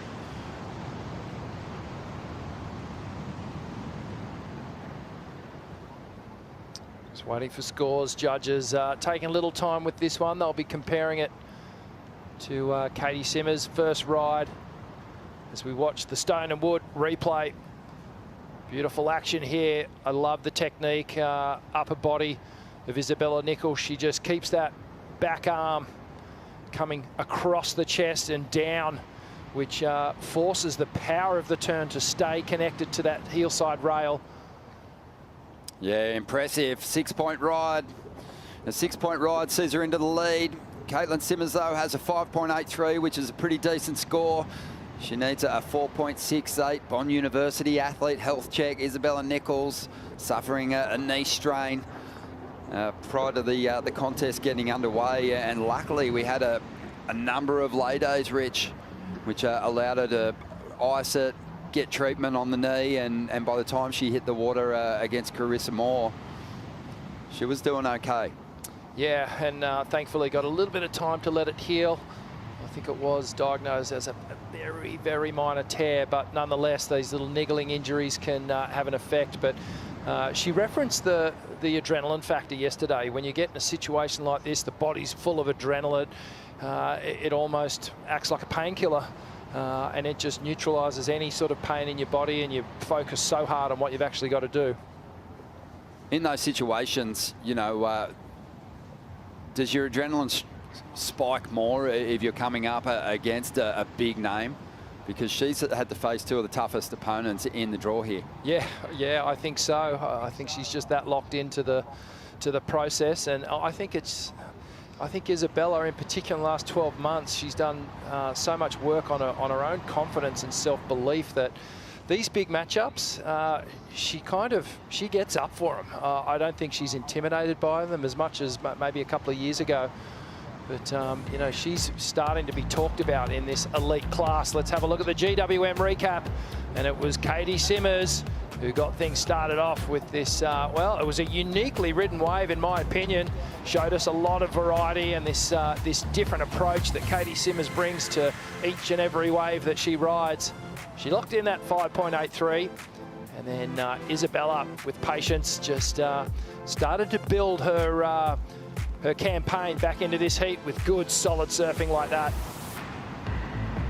Big moves on the open face. Oh, this is live action of Katie. Well, Katie letting go of a nice floating re-entry to get down the line. Needs a big finish and throws it. She only needed a 4.68, and we only caught the later stages of that ride, and it looked like that may have had 5 points in it already. So we'll see what kind of work she got done on the outside here. But Caitlin Simmers, she needed to regroup. She'd had a couple of blunders after a great start to this heat. Okay, here we go. The replay clicks the first turn, keeps it driving down the line. A short snap, then the finishing turn. That was the money turn of that wave. Just gets that layback approach where she really leans in on that hillside rail, gets the tail drift. And perfect completion. So it feels like the number to me, Ron. But Isabella's going to answer back. Isabella getting an opportunity to respond here on the outside. She starts with a deep carve. Nice steep section here, digs in, tweaks that tail and just rides past her rival in this heat and gets a clean finish. And that felt solid, Rich. A bigger wave and a really deep rail turn to start things. She's found the formula. She has unlocked Bells, and now she's unlocking Winky. Let's watch the replay here. Straight into that first beautiful carve. Keeps the rails nice and clean. That one had a bit more aggression and punch on it. And then at that point, she just knew she had to get to the finish. But that second turn, bringing most of the numbers, and it's going to be a good one. It sure is. I mean, Isabella Nichols did so well to respond, Kaipo, to Caitlin Simmers' 5.83. She knew Katie was going to drop another good score, but she's just picked off the wave of the day. That's what we love it. That's what we love, the roller coaster out here. And like you said, already Isabella was in a position that she needed to perform. That wave we saw looming up behind, and Isabella, in a clutch situation, put it all together. That was a great exchange and steely nerves from Isabella Nichols. Starting to see the ocean come to the party in this exchange, and we're still waiting on this last score to come through for Isabella. Katie Simmers dropped the 6.6. She got the lead. Isabella needs a 6.44. Simmers has to assume that she got it. She saw those first two turns, so she's going to take this one and try and convert it into a big number. Couple of nice carves to get started. All Isabella can do on the outside is watch. Katie might need to take to the sky. She flips the tail out, but can't get back on top of her board to finish this one off. And the feeling here in the booth is that Isabella Nichols in a moment is going to move back into that #1 position. Wow, it's in the judges' hands now. I don't think that last wave of Caitlin Simmers is going to come into play here. Scores are dropping, Ronnie. 7.33 for Nichols, and she's done it again. A clutch moment in the dying stages. That solid three-turn combination to get the jump on Caitlin Simmers and make her way into the semi-finals here at Bells for a second time. She's got the one belt. She wants another belt. Isabella. It's in her name. Let's see if she can go all the way back to back. Incredible heat. That was a really great matchup. Back and forth, the lead exchanged. And it was, she's done it and she's come over. Well, Carissa Moore and now Caitlin Simmers. How long have you been working on that one, mate? Yeah, a little while. Isabella Nichols, you've got to commend her. The resilience has been impressive with that knee injury. Keeps it together after a dodgy start in this clash and earns her place in the semi-finals. She'll take on Molly Picklum. We're going to take a quick break and we'll bring in Joe Tapel and Felicity Parmentier for the call to get the men's quarters underway.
For over 50 years, surfing has lived at the edge. Risk, rivalry, icons. Legends shape the culture. Look at this wave. The fearless rewrote the rules. Progression isn't given, it's earned. In split seconds, Incredible. on the biggest stage, under impossible pressure, a new world champion, harnessing nature, 50 years deep. And when it's on, nothing comes close.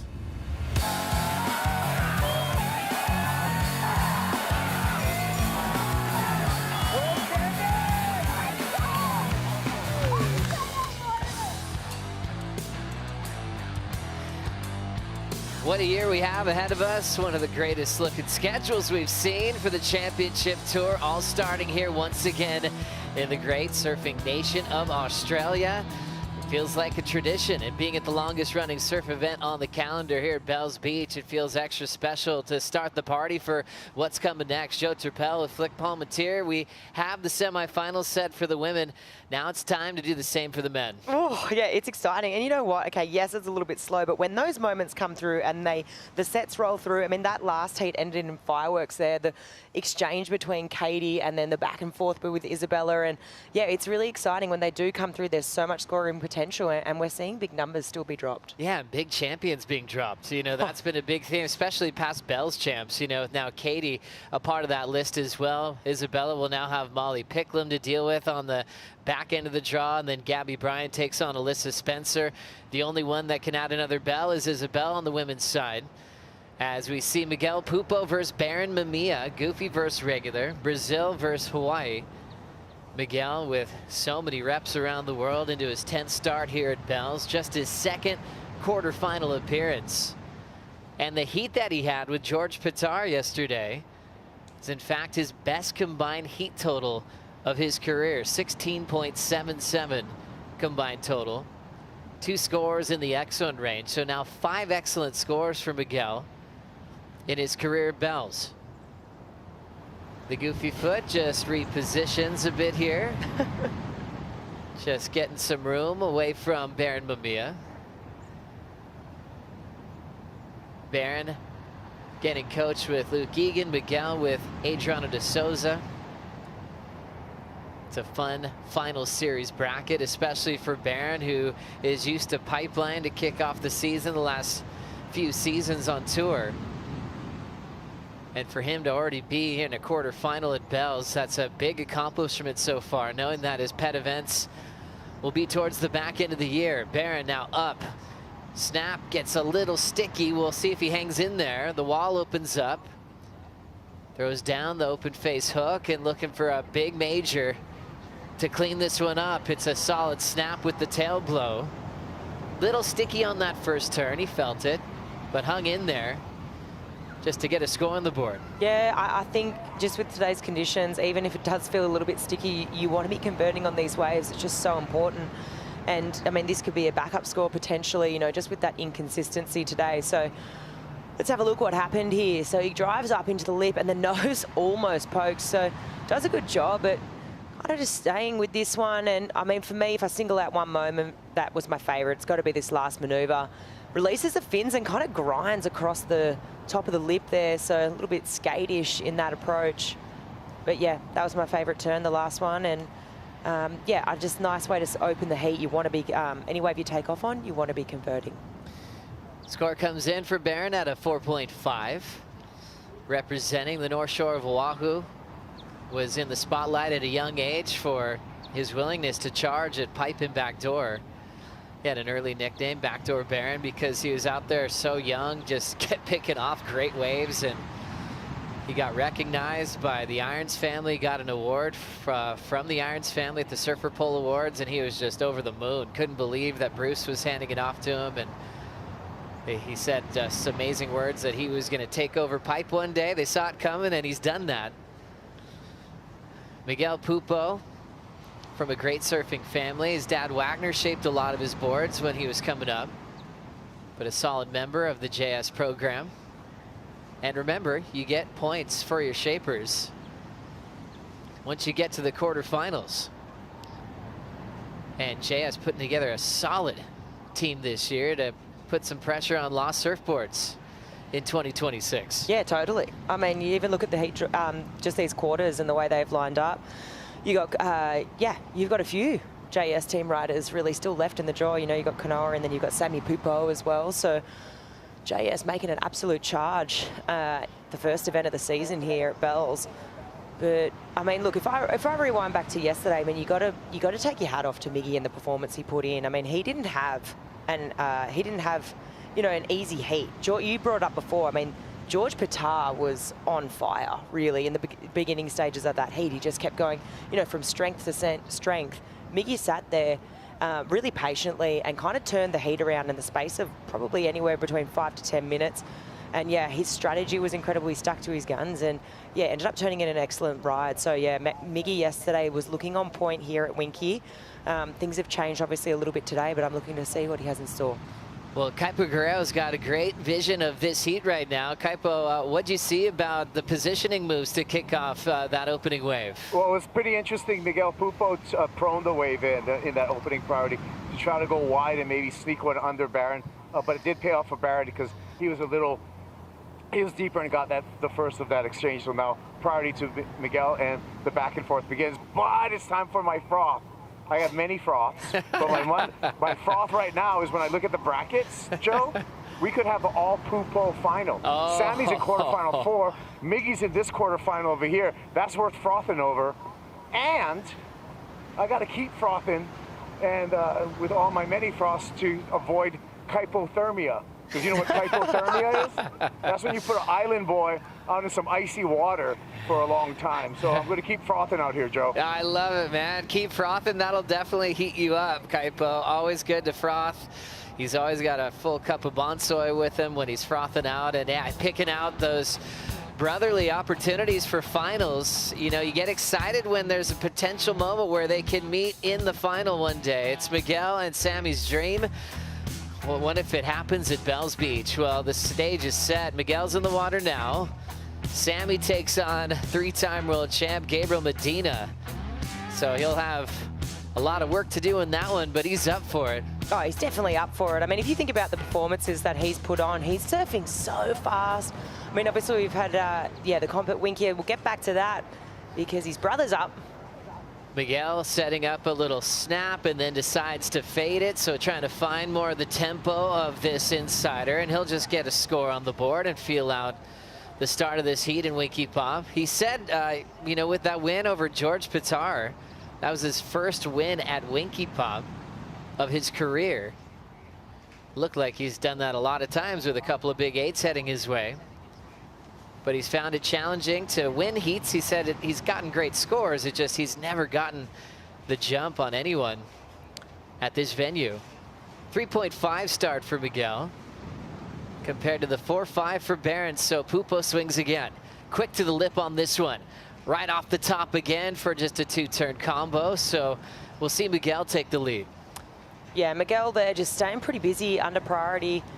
And look, he's going to improve on, obviously, this situation.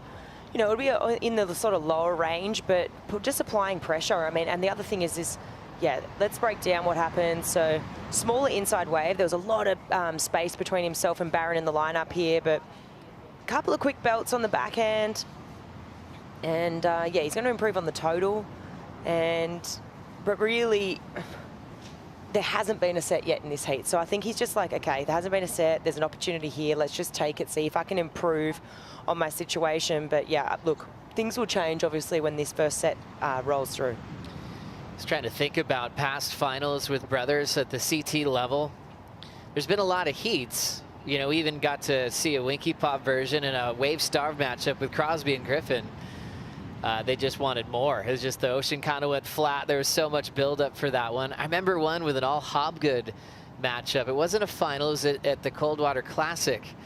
The wild part of it was Damian Hobgood needed a result to stay on tour. So you're thinking, all right, well, it's his twin brother. this is going to help. It might just be a nice walkthrough. And it was exactly the opposite. CJ goes to Damien. He's like, if there's anyone that's going to knock you off this tour, it's going to be me. It was brutal. It was gnarly. Damien went to town, won the heat. That inspired him. And but finals, though, I mean, Andy Bruce, France, that was a classic, you know. Obviously, it's so much love there, but man, they were vicious when it came to competition and anything against each other. So when they went head-to-head, pumping Hossiger, trading big barrels, big turns, that's an iconic moment that we'll never forget, part of our 50 years of the World Tour. Will we see an all Pupo final? We will find out. The goal today is to finish the men's quarters.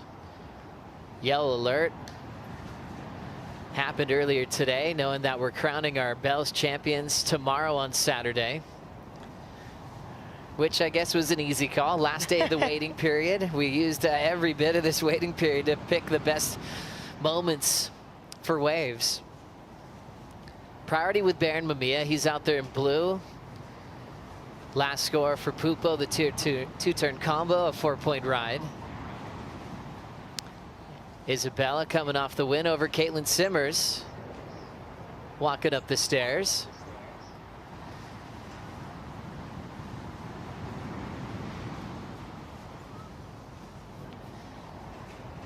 We'll catch up with her soon. She had a 13.33 total. And I think she was trying to keep that little knee strain quiet that when she went over to the pool. But doesn't show in her heats. She's been pushing some of the hardest in competition, and you almost would think Katie, being one of the lightest surfers in the draw, might have had an advantage in some of these small running rights. But Isabella's feeling the magic here on the Surf Coast.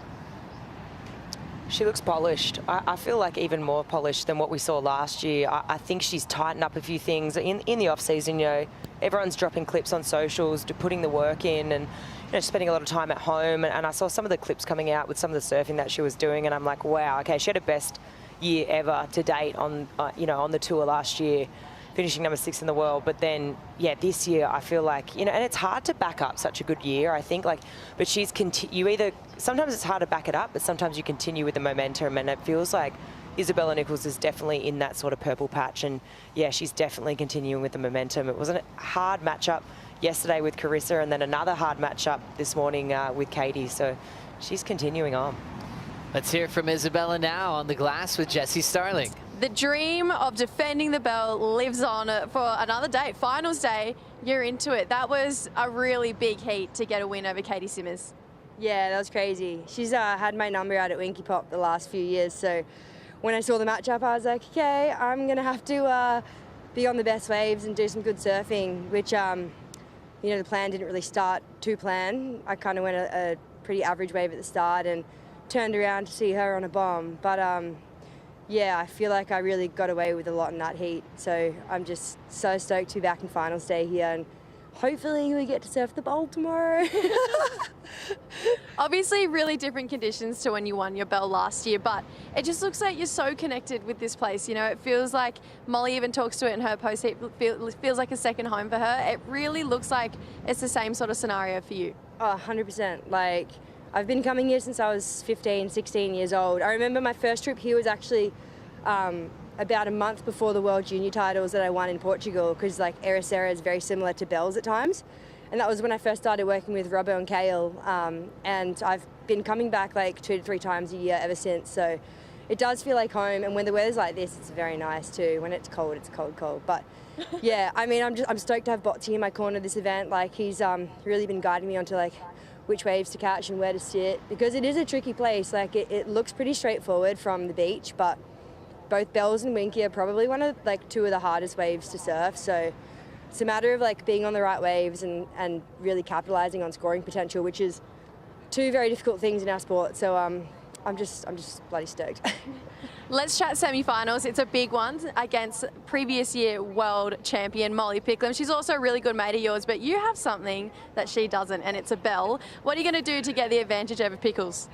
Oh man, Pickles. I'm just so stoked that there's going to be an Aussie in the final. It's going to be a sick battle. I've had a heat out at Winky with Pickles. I think it was like 3 years ago, and she pit me. But yeah, it's going to be a sick one. I mean, she's the reigning world champ for a reason. She's absolutely on fire. We're DHD team riders too, and you know, he makes the best boards for around here. So I don't know, I'm just excited. I'm in a really good headspace. I'm going to go home, have an early night, early dinner, and just like be ready for hopefully back-to-back heats tomorrow. And one last question before I let you go. Everyone keeps talking about mum power, obviously Carissa Moore coming back. You, however, have some auntie power. You've just become an auntie. Yes, hey little Lenny, Auntie Bella loves you so much. My sister will be laughing because every time I get on FaceTime, I'm always like, Auntie Bella loves you so much, so that hopefully like when I see him, he knows who I am. But yeah, I was so fortunate enough to be able to go visit my sister down in Albany and her husband George right before Belle started. I got on a flight. She had a planned emergency C-section, so I'm just so thankful I got to be there for that moment because it's one of life's greatest moments. And to be an auntie, like, it's just, obviously I'm speechless, I don't know what to say, but every time I look at him, he's the most beautiful thing in the whole world. So hopefully I can get him one of the little Nichols jerseys sometime soon and bring it over to them. But yeah, I just want to say hey to Helena, George, my mum, Lenny. I miss you guys, and I mean, we're going to WA next, so I get to see them, which is really exciting. And it's given me just an excitement about life where it's like there's some things that are so precious, and you got to really, like, family first. You really got to enjoy them. Let's channel that auntie power onto finals day. Thanks, Bella. Thanks, guys. Thanks so much, Jesse.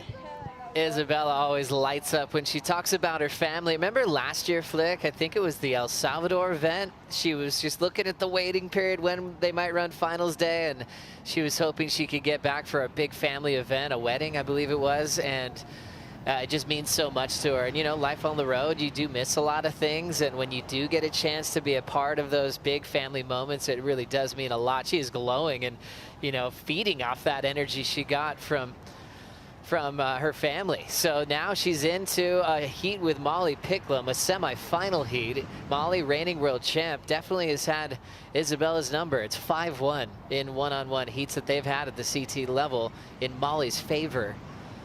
But Bella is the defending Bells champ. We're looking forward to that one tomorrow on finals day. With now 15:30 on the clock, during that interview, Miguel Pupo got this 5-point ride. Yeah, I like this. He's staying busy under priority. Barron didn't want it. He was sitting a little bit further in. So, you know, he made himself available for this wave, and I really liked it. It's his best wave so far. I feel like this is good judging. I mean, yeah, just straight up into the lip a couple of times. He's building on that scoreline. If you look, first wave, 3-5. Second wave, 4. Third, the 5. So he's progressively building on this total. And, you know, with not much happening in this heat, you know, this 5 could potentially be a backup until we see a set roll through. So, yeah, I like how busy he's staying under priority. So Barron sitting underneath Miguel now, lower down the point with first priority, and just looking for a 4.51. Had some great results, even at Portugal last year, finishing in the semifinals. We mentioned his little injury he had at lowers, which ended up kind of taking him out of that final 5 in the title race. Up the point, we've got Miguel looking, and he is just going to hold back.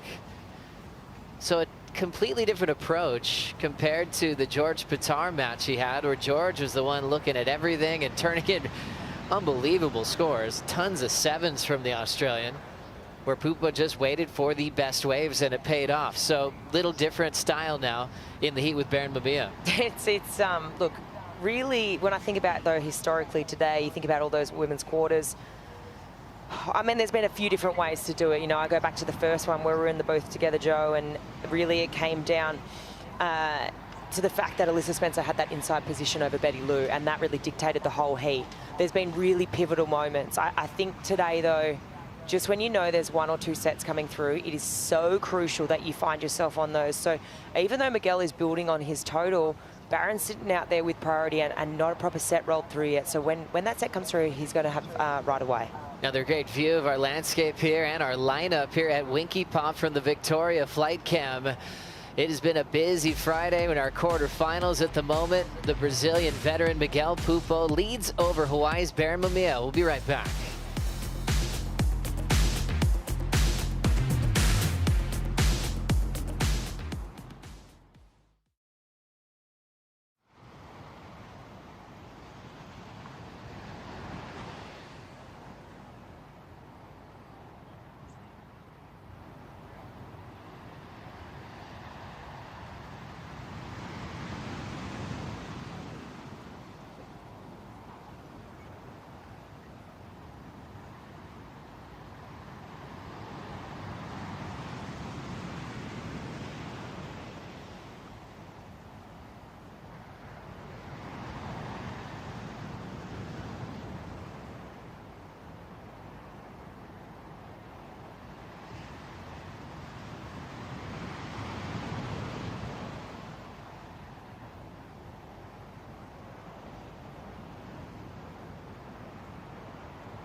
The Rip Curl Pro Bells Beach presented by Bonsoy is brought to you by Hydrolite, official oral rehydration partner of WSL Australia. By Mophie, empowering you to live your life untethered. Power on. By Boost Mobile, official telecommunication partner of WSL Australia. And by Volley Shoes, official footwear of the Rip Curl Pro Bells Beach presented by Bonsoy. Thanks for hanging out with us. Quarterfinal 1, still plenty of time. You didn't miss a thing. While we wait for waves, let's check in with Vaughn.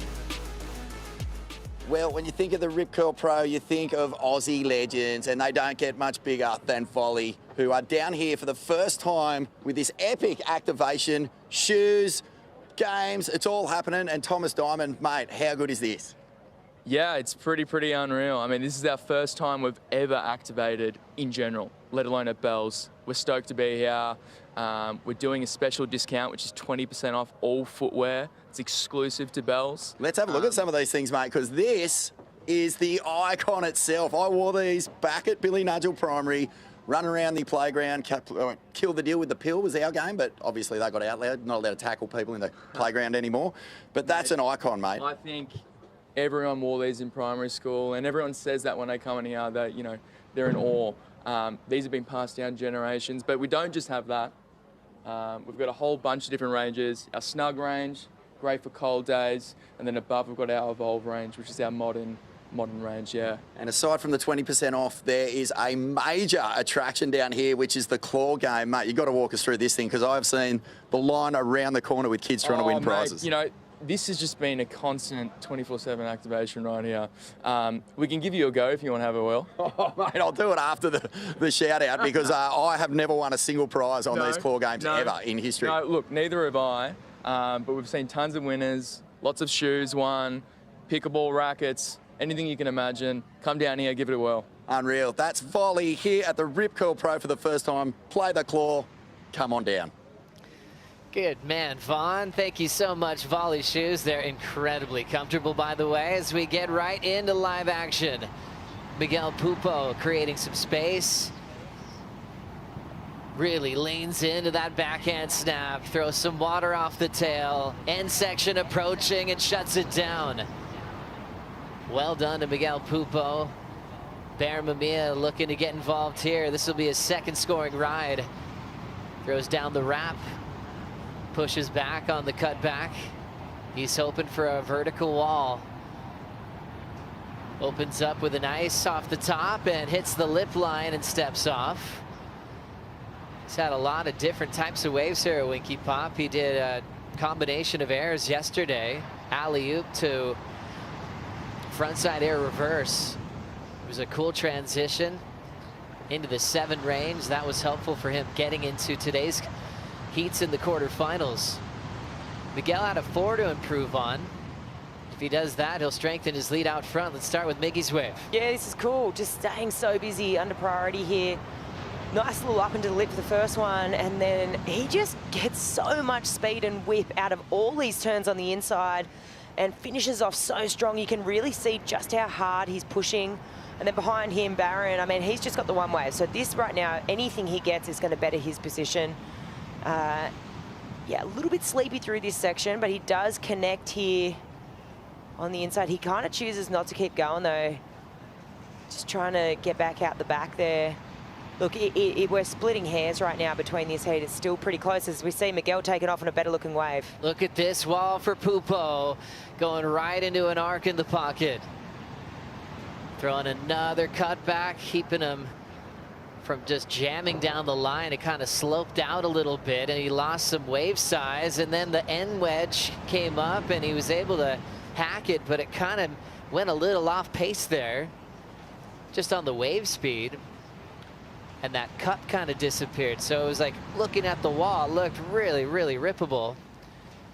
And then kind of made him slow down a bit. Here's Barron letting that one go through. If you look at your scoring screen, you see that little asterisk next to the numbers? That's always going to let you know that we're waiting for waves to be scored.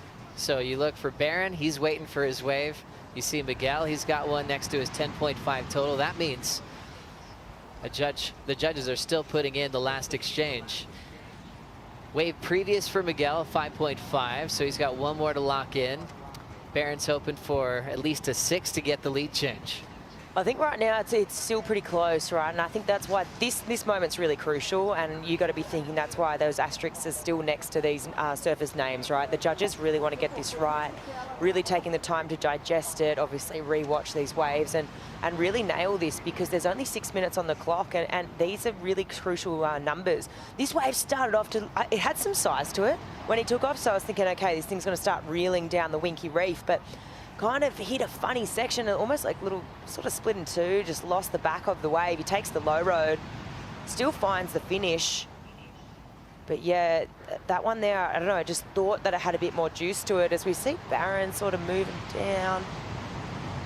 But yeah, we're still waiting for scores. 5:30 on the clock.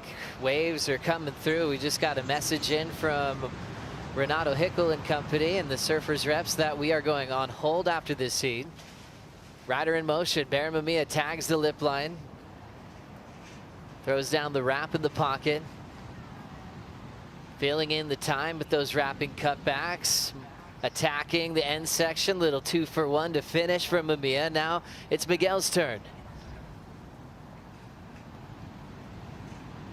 Trying to just S his way into a good section of bottom turn, and he will ride away, firing himself up as you see his coach sending him some positive energy from the beach. And now the paddle battle will start. We know Barron's not afraid of getting tangled up with his opponent like we saw with Jordy the other day. Looks like he's got a comfortable lead over Miguel for priority as we watch his wave again. Yeah, I liked this from Barron. He gets the release there out of the top, and you can already see that he's pretty stoked with this wave and had some nice clean face to it and a really like ruler edge line to it. And just so well to fit that last maneuver in. Really, he fit in 2 maneuvers where he had no business doing that. And then this one of Miguel, I love this. It was really, really explosive out of the top. That a lot of points are going to come from that first maneuver. And then you could see how hard he was just waiting and biding his time on that last bottom turn, just really knowing that, okay, this is my last moment to squeeze any kind of points out of this wave, and I'm going to attack it so hard. I'm going to push really hard off the tail. So both surfers there potentially locking in their best waves. Griffin Colapinto with his coach Tommy. He knows, just like his coach does, that his heat's going to be on hold. Stand by. We're getting more updates in the next few minutes on when we could run that quarter 2 with Griffin versus Kanoa Igarashi. Kanoa finished 7th in the world last year. Griffin runner-up in the world to Iago Dora. Gabriel Medina has a quarterfinal, an all-Brazilian one with Sammy Pupo. If you guys missed the action from Italo versus Gabby yesterday, that's a great rewatch, especially if we do go on hold. 2 Brazilian world champs, 2 goofies going crazy, and especially above the lip. Hoping for many more of those as we continue. Gabriel's always said it's the hardest for him to compete against his Brazilian friends. He's got another assignment with young Sammy Pupo in that 4th quarter final. 2:45 in this one, standing by for those last couple of scores. Adriano is doing some signaling from the stairs. Yeah, I think it's just such a crucial moment. Obviously, Miggy right now, oh, here we go. We've got a number dropping in. 7-point ride for Miguel Pupo on his 7th wave ridden. Last of Barron Mamiya, a 6.5. So half a point difference from Barron to Miguel. Miguel winning that last exchange. Barron winning the priority paddle battle. 2:10 to go. Both looking for their first semifinal here at Bells Beach. Miguel paddles, forces Barron to use priority. Mamiya needs a 6.01, gets the slice in to start. Air section ends up just being a nice little tail walk reverse. Britt Merrick likes it. Iago Dora getting off the beach for a moment. He's in quarterfinal number 3. 90 seconds to go. Let's check in with Kaipo. Yeah, Joe, you mentioned that we're going on hold, and I think we're just seeing how all this swell progresses. I wanted to touch on the westerly angle of this. You can see the energy outside. What's happening right now is we're getting some shadowing from Cape Otway with this westerly component in the swell, and it's causing some of the waves to split. I think that may be one of the reasons. I'm just speculating, but there is energy out here. It's just the angle is not completely conducive to produce waves here. Yeah, great call, Kaipo. It's just a little too much west, basically, in the swell. I've seen that shadowing effect, not in that real money window that you're hoping for at that southwest and south-southwest. 45 seconds. This will be a little hold. We'll get more information on when to expect quarter two. But still some important moments in this heat. Last wave for Baron Mamiya, a 4.43, came up short of the requirement. I think that was a veteran move for Pupo, kind of forcing him to use priority on a smaller, shorter wave there. Oh, totally. That you took the words out of my mouth. I just was, we got some swell. And this is when Baron probably would have liked to have his priority to choose one of these waves. If it's a couple of options, he's going to force Miguel to use it on the first one.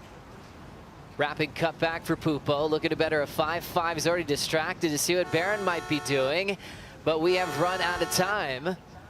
And Baron now up after the horn. So Miguel Pupo is able to achieve his first semifinal of his career at Bells Beach in his 10th start at the venue. Won his first heat ever at Winky Pop yesterday, and now his second one the day after against Baron. That was a really good heat win. I mean, it was tricky out there, and you know what? To your point, Joe, totally different strategy to yesterday. Yesterday he did the sit and wait and wave selection. Here he gradually built on that heat total, and then really made Baron pay for it when he forced him into that last wave. So you got to give it to Miggy. He's getting it done in all different types of conditions, and he's being adaptable. Now Baron with an equal 5th start as he'll start preparing for Western Australia, and Miguel Pupo at least number 3 in the world and some room to move on the top of the rankings. Up next, Stone and Wood update show. We'll see you then.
Loving our time every year here at Bells Beach. You're watching the Stone and Wood Update Show, just going on hold after quarterfinal number 1 as we assess the conditions, and a good chance we'll see quarter 2 out there this afternoon and beyond to set up finals day tomorrow, which will be Saturday down here in the great state of Victoria. Thanks for being with us, Joe Turpel, Flick Palmatier, and Vaughn Blakey. Vaughn, we just saw a classic come to a close, and people are trying to will an all Pupo final.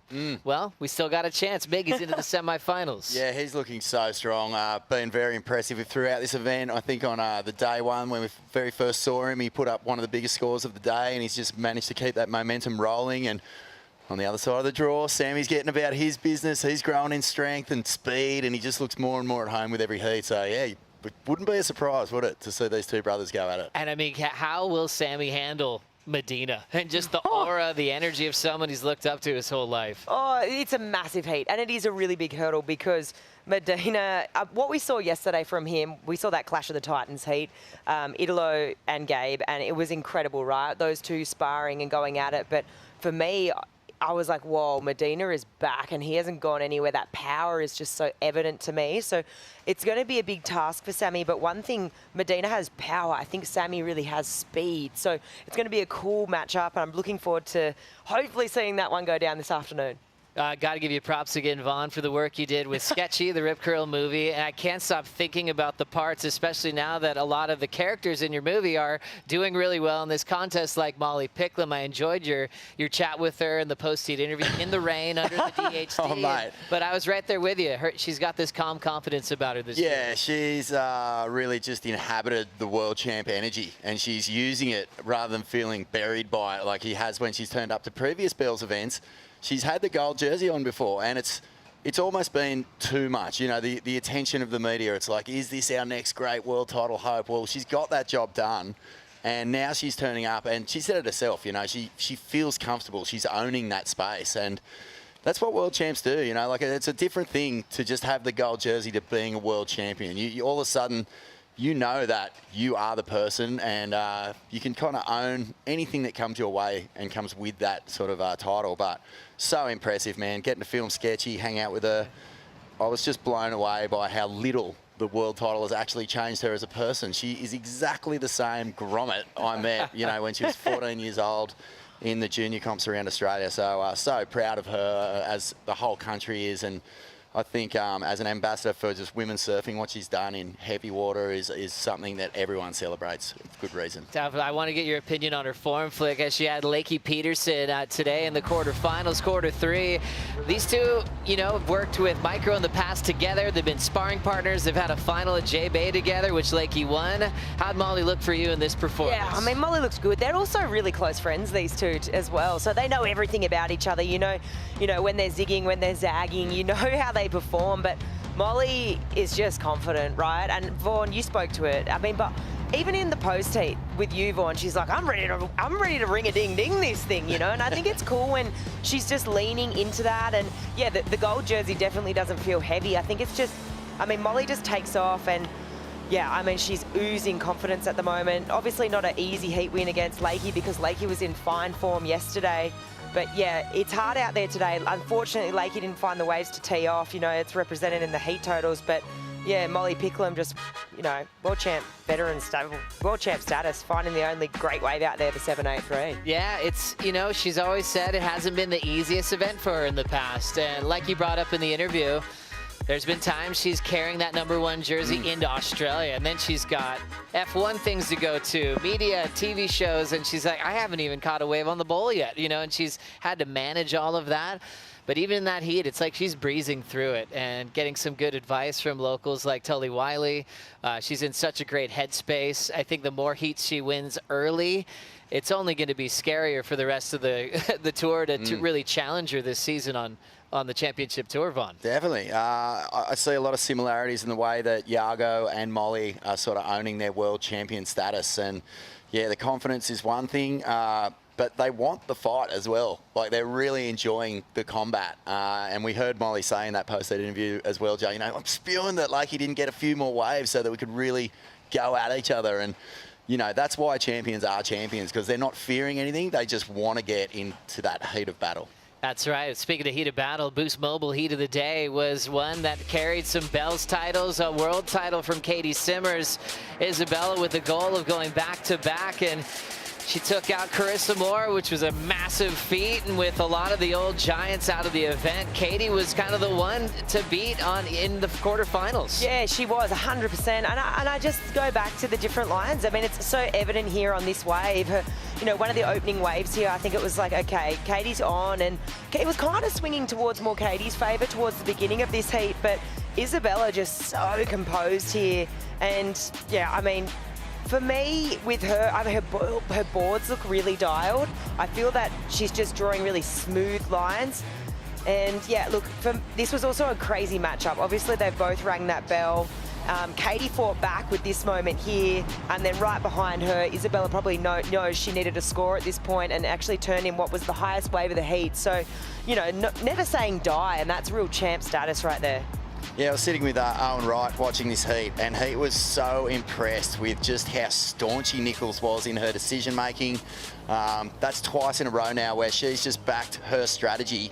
And when the waves have come, she's thuggish. Like, she goes at it really, in a brutal manner, and she utilised her power, which she had to do over Katie. That was the point of difference. Katie looked so fast and speedy, but it was Nichols' power that was the difference in that. Isabella Nichols is dial-a-bomb.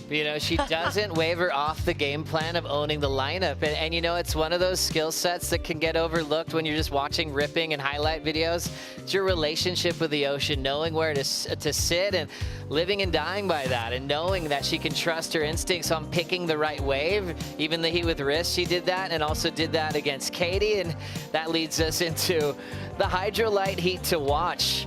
Isabella Nichols, can she keep this alive against the reigning world champ Molly Picklum? Oh, well, she has something that Molly Picklum doesn't have, and that's she has rang that bell. So, I mean, she has got that up on her.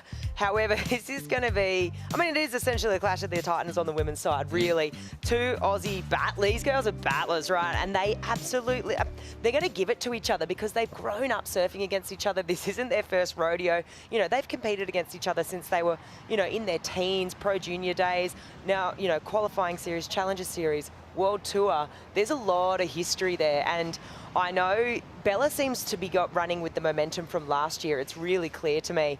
But then Molly Picklum is just so confident. So well, look, get the popcorn out is all I'll say. Right. It's going to be a good opportunity for Molly. She's been watching Isabella, what she's been doing to win and how she could disrupt that role. But Bella's thinking the same thing. That's going to be a great Hydrolite heat to watch, which leads us to our Mophie power move contender. When you think of power, who do you think of? Gabby Bryan throwing down an excellent score earlier today, Vano. Yeah, Gabby is looking so on point.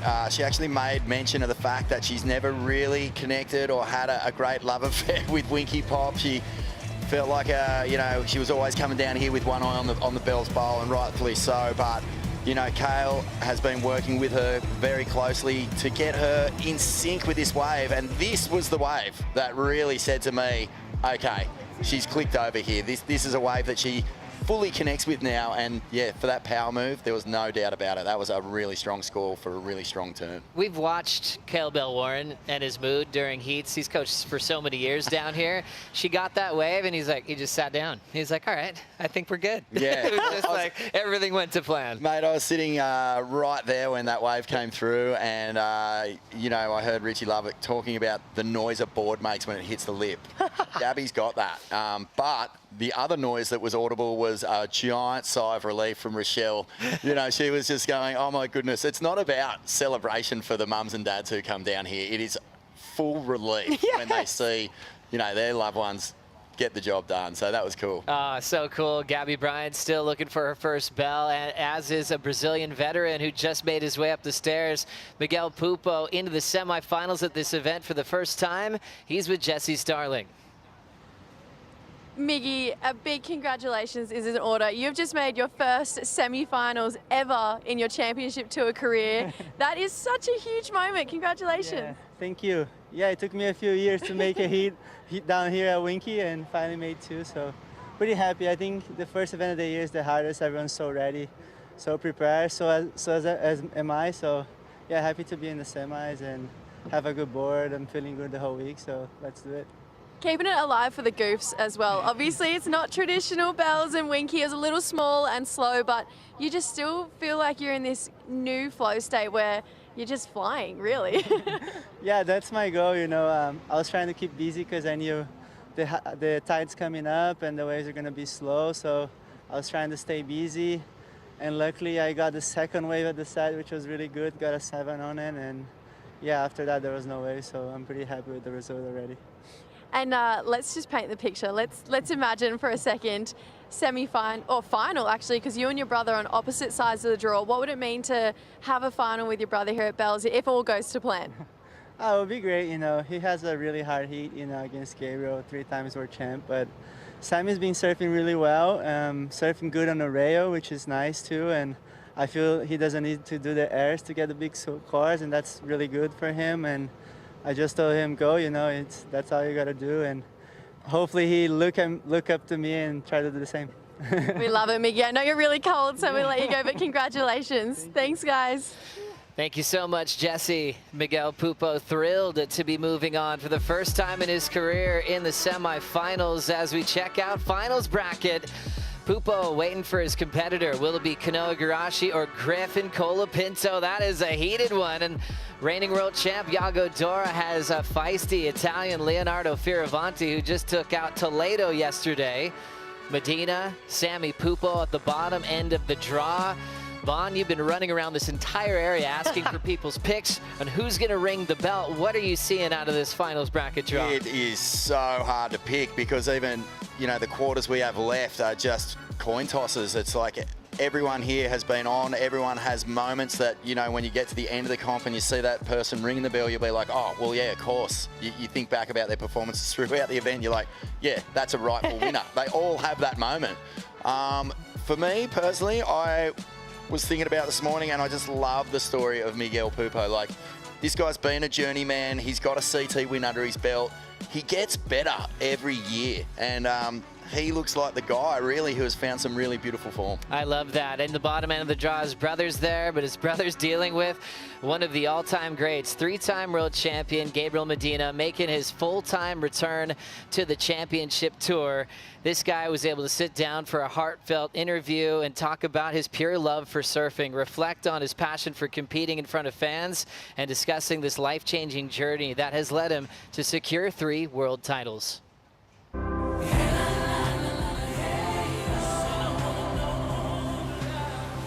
When I first discovered my love for surfing was when I went surfing with my best friend.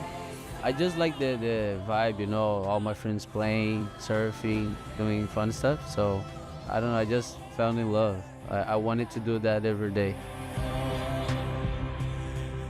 Surfing is my meditation every day. It's where I think about my life. It doesn't matter how big the problem is sometimes, but it feels like everything is in control when you're out there, you know? Gabriel Medina is going nuts. He's pumping through this thing. Are you kidding? I think we are more in present when you're out there. So every time that I go to surf or I'm in a heat, you don't think about much, you know, you just enjoy the moment there. You're present, you know, so it's just a peaceful place. Yeah, I love my friends. It's good to have good friends. I mean, I like to share moments with my friends, with my family, and yeah, sharing is love, so I love them. Winding up another one here, look at the back door. This is a big wave, he's locked in, he should come through this one. Here he comes. Oh my Medina, God. The hands go up. It's good to find something that you like to do as work, so we don't need to work every day, you know. And surfing is like that for me. We give you the 2014 World Champion, Gabriel Medina.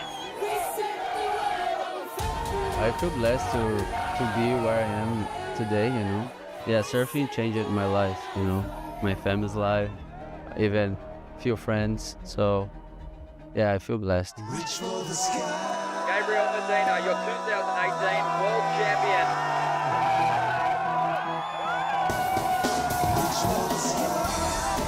I put a lot of work. I had my dedication for the sport, and just with a goal in my mind, you know. I wanted to be a world champion. I wanted to change my life. I know I was just a kid and with a lot of dreams, you know. Medina looks like he's got a gigantic round. 5, 4, 3, 2, 1. It is official. Gabriel Medina, now 3-time world champion.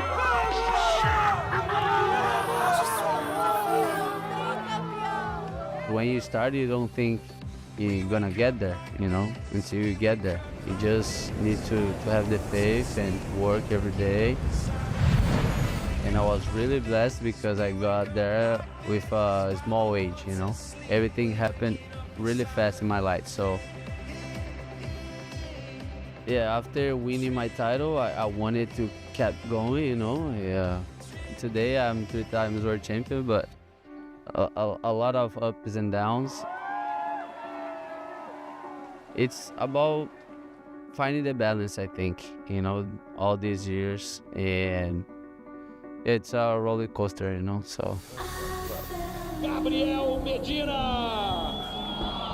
tricampeão mundial de surf, local da Praia de Maresias, o surfista que mudou a história do surf brasileiro. Yeah, I love to surf when there are a lot of fans on the beach.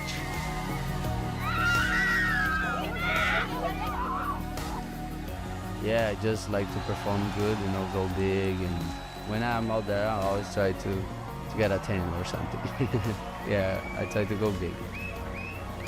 You try to show your best, but imagine if there's no one watching. I wouldn't get excited, you know. So it's different, the vibe, and you feel the love. You know, everyone like screaming your name and saying, you know, positive things. It's funny because it's something that I like to do and I have fun with it.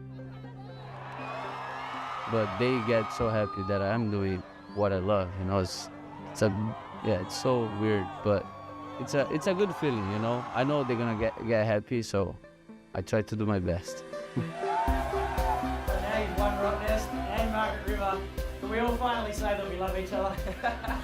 Aussie, Aussie, Aussie! Everyone, everyone!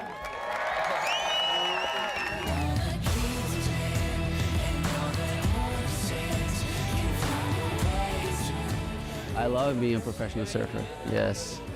Yeah, people sometimes ask me, oh, if you were not a surfer, what would it be? And I have no idea.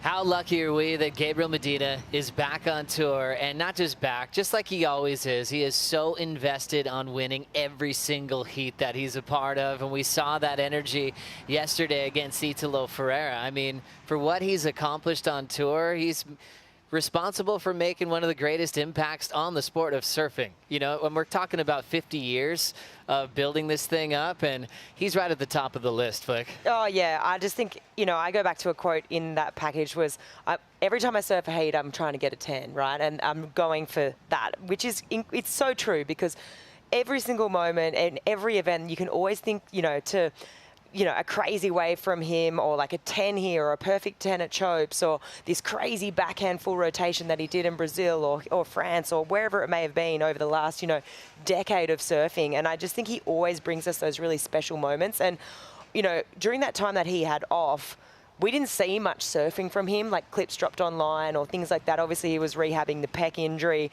but you kind of left asking where was that form, and is he going to return with that same form and still deliver those moments? Well, yesterday he did, big time, you know, against Italo, and it's just so cool to have him back on tour. He's so well-rounded in every condition, and yeah, I'm frothing. That's right, going for 10s every time. He's got 18 in his career. That's unbelievable. But for Vaughn, he mentioned the ups and downs. You know, he is one of the most loved superstars in like all of South America, let alone Brazil, just his profile in general, and then getting used to being in the spotlight. He said he tripped out after his first world title. He was going through a toll road, And he's like, everyone knew who he was. They were causing traffic. And all of a sudden he's like, oh, my life has just changed. And that comes with ups and downs and learning how to handle that as well. Yeah, it does. And it took a little while for the love to spread outside of South America because he just destroyed so many, so many of our heroes along the way on his journey. But watching that highlights package, you realise that it's the Rashi that brings out the best in Gabe Medina. You don't need to see a whole lot of free surfing. Like, he just pushes the envelope, he pushes the limits through the roof in every encounter. And man, I was tripping watching that. I just remembered where I was for so many of those waves and just going, oh my goodness, mind completely blown. And he's at a point in his career where globally, if you love surfing and you love competition, you love this guy. You're so grateful for him. We're so stoked he's back because he does bring an element that forces the best out of every other competitor that he's got. If you're not bringing your best, he will demoralise you. He'll punish you. He will absolutely leave you in the dust. And man, I just think he's the biggest, most bona fide rock star we've got. Like, we have a lot of great surfers on this tour, but no one has the swagger of Gabe Medina. He is, oh man, he's one of the all-time greats. And I'm so glad he's back, Jack. How good is pro surfing, especially with Medina, a big part of it. Still waiting for his heat potentially later on this afternoon. Before we get there, though, it is time for the BioGland Daily Dose. Coming in at number 5 on the list, this Brazilian vet, growing up as a rival to Medina when they were just little kids, is just turned in some magic at Winky Pop, Flick. Yeah, I got to the moment he had his first win his first win down at Winky yesterday, and he's gone from strength to strength. And for me, it's adaptability because we've had different conditions on hold. We've been from the bowl over to Winky now a couple of times. And yeah, Miggy's looking in fine form. Number 4, Gabby Bryan's power is just unstoppable so far, Vano. Unstoppable, and especially right here at Winky where she's struggled in the past. This is her first semi-final in this event. I can't believe it by making it through this heat, but it was all rail and it was all the strengths that got her 3 CT wins last year that we saw on display here this morning, and she was stoked to get through that one. Well done for Gabriella Bryan. Number 3, it's our world champ, Molly Picklum, taking out Lakey Peterson today. Yeah, this was a slow heat, but you know what? World champ, she found the best wave of the heat, the 7.8. There was one out there. Only pretty much one wave came through. Guess what? The world champ found it. No surprises for me, really. You think about the form she was in, the other day here at Winky, now today. And tough moment for Lakes. She kind of didn't really find the moment to tee off. Number 2 on the list, Alyssa Spencer found her first excellent numbers in her career on the CT at this event, Vaughn. Momentum is everything. Coming off a huge win in the last event of the Challenger Series, she's ridden that form into the Rip Curl Pro. And look at the flow state this young athlete is in, teeing off on Winky Pop walls to get the best result ever for her here. And taking over the BioGland Daily Dose is Isabella Nichols, looking sharp in her Bell's defense. Oh, yeah. Really, this came down to the last exchange. Katie took off, she got a wave. Bella needed to fight back and really give this last wave everything she had. She dropped to 7 and ended up getting the win. And this was hard. She was up. Katie's a Bell's champ as well. So, when you looked at those quarters, that one on paper was pretty much, the one to watch. So, yeah, hats off to Bella for keeping that second Bell potentially alive. There we go. A lot to discuss and probably a lot of heats to watch today. Everyone's really stoked to try to finish the quarterfinals. Griffin Colapinto and Kanoa Igarashi are on deck. Next call you see on your screen, 3:45. It's 3 o'clock local time. So 45 minutes from now, they'll make a call to try to get quarter 2 back in the lineup at Winky Pop. Enjoy these highlights, and we'll see you in about 45 minutes.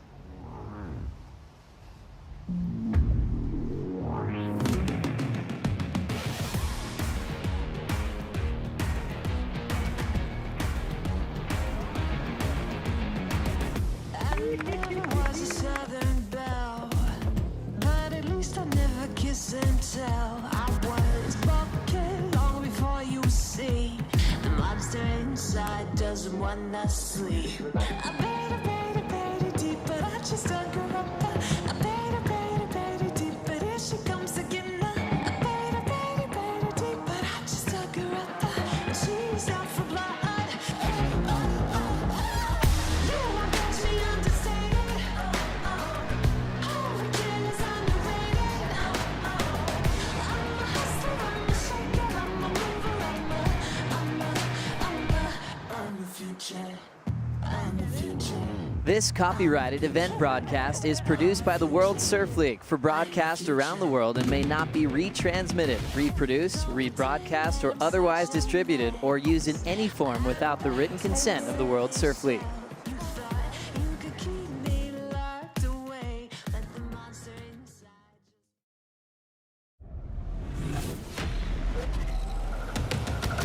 The 2025 WSL Championship Tour season will be remembered for quality waves and groundbreaking performances. Setting that rail, and she guns her way out of a beauty. Oh my goodness. Pulls an air in the tube and comes out. And then you go to Cloudbreak to have everything on the line in one day at a world-class venue in Paradise.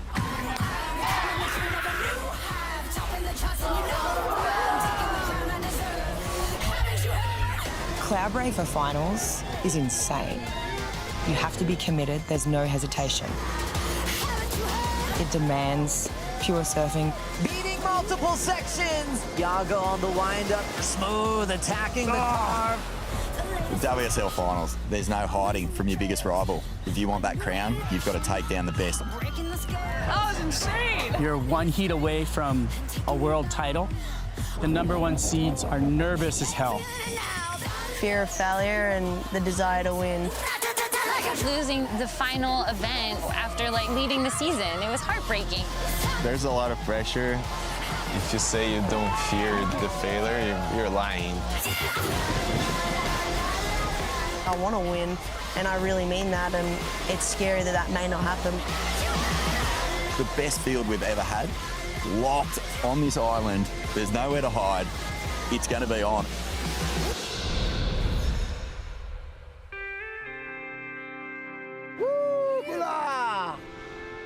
These athletes have been working so hard. Then the carrot at the end is just this beautiful trip to Fiji. We're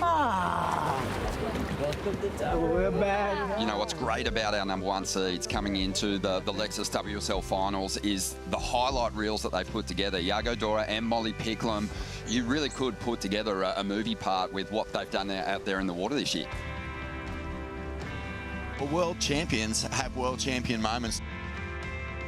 Winning the regular season, coming into the finals, and having the chance of losing everything that I built this whole season. I feared that happening, but instead of thinking that I have something to lose, I'm thinking that I have something to gain here, you know? It's the world title on the line. It's everything I dreamed of.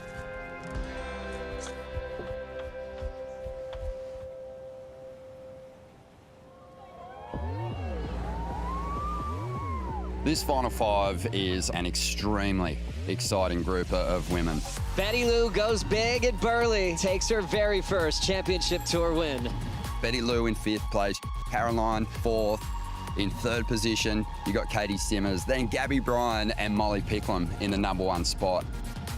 Molly has earned that place with groundbreaking performances, also amazing resilience this year. She knifes it harder than anyone, and this is a wave that actually demands complete commitment, and Molly has it in spades.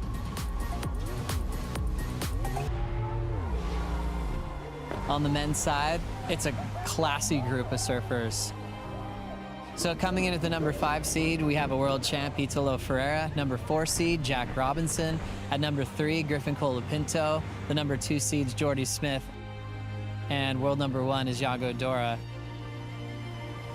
Yago Dora is everyone's new favourite surfer. He was carving out a career as a free surfer for himself while all his contemporaries on tour were just starting their journeys. And it took him a while to sort of flick into competitive mode. It kind of afforded him some time to work on a very unique approach. The guy can land big airs, he's good in the barrel, smooth like Jerry Lopez. The biggest mountain is he's never been here before. This is the day that we've been waiting for. Wow, look at this morning. What? Good morning. How pretty is that? Oh my God, it's beautiful. Waiting for a potential world title showdown today. This whole year has amounted to this moment.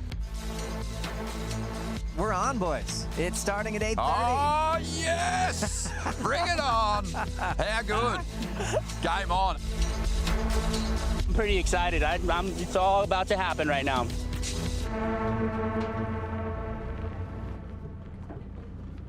We'll have Jack Robinson in that first title match with Italo Ferreira. Italo versus Jack is the ultimate kickoff to this WSL Finals day. Start of the season, Final Fives at Cloudbreak. All you thought about was Jack Robinson.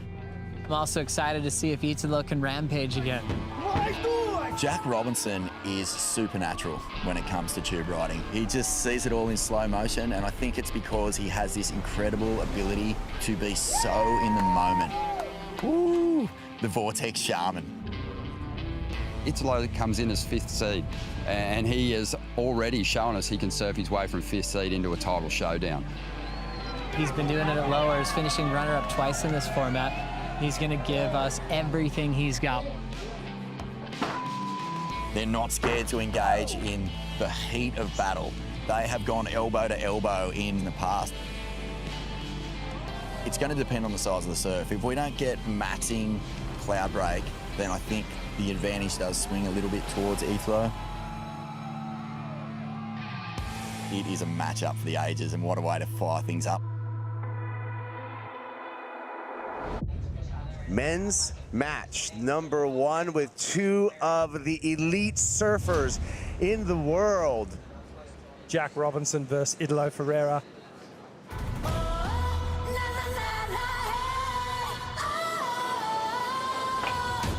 The high energy approach of Italo Ferreira with the more laid-back, zen-like approach of Jack Robinson.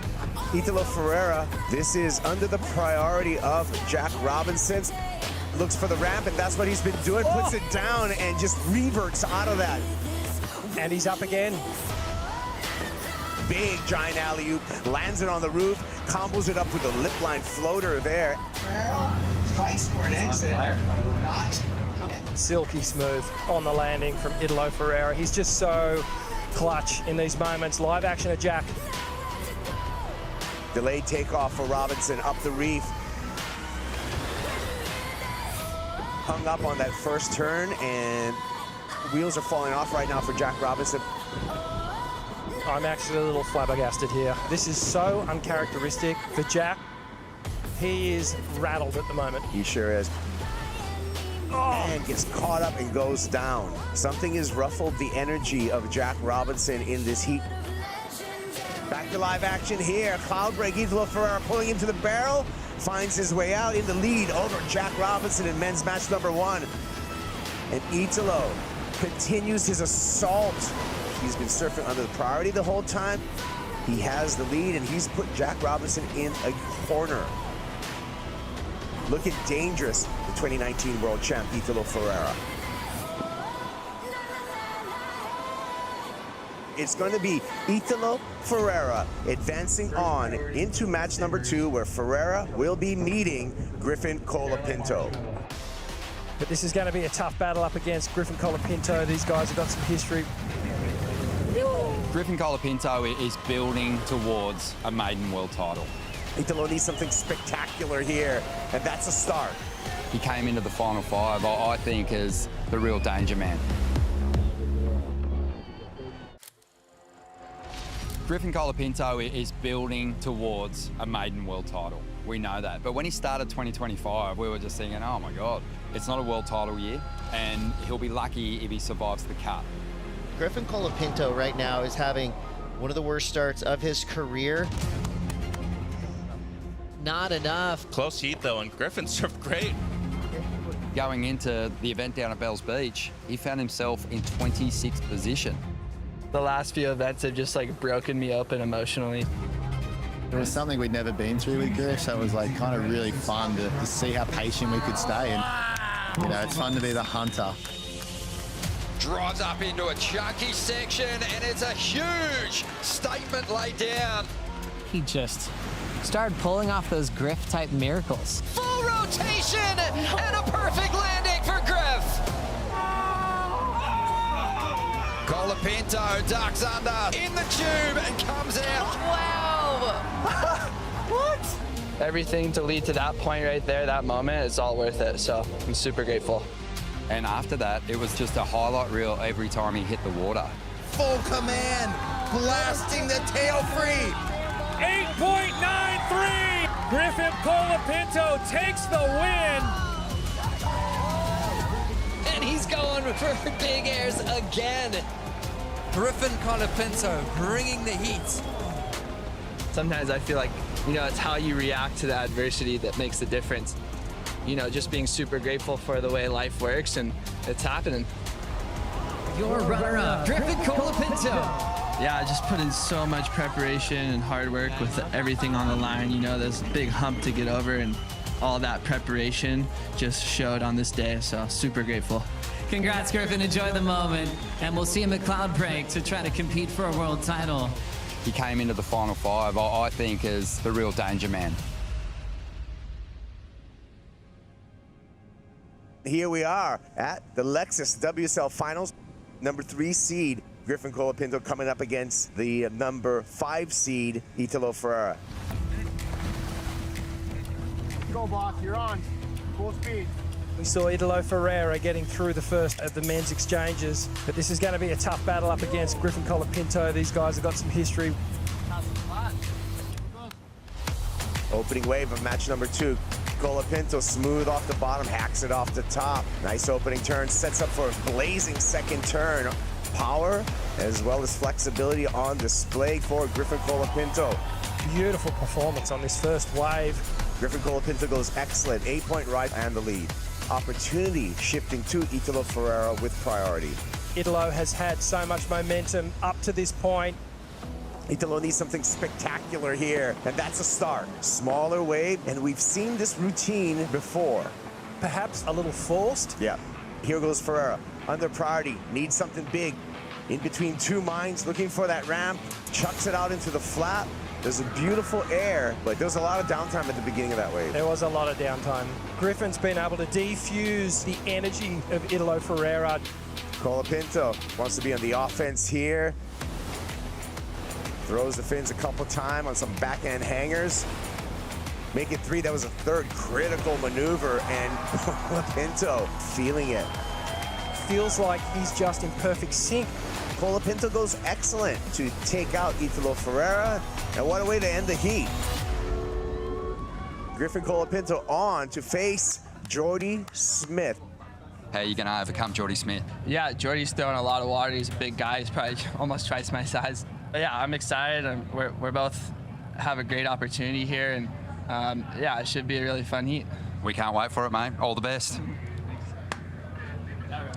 Well done, mate. One of the greatest stories has been the return to form and just the joy in Jordy Smith this year. He has been on fire. Jordy Smith, he's looking for his first victory in nearly 8 years, Joe. Yes, he's doing the work. Yes, he's surfing incredibly well, but he's doing it all just his way. Jordy Smith, your champion of the Surf City El Salvador Pro. And after all these years, how sweet does this feel? This is for two people. This is for my wife, and then secondly, my father. I've always wanted to ride his board in a final and to win on it, and that dream's come true. I love you, Dad. South Africa, let's go!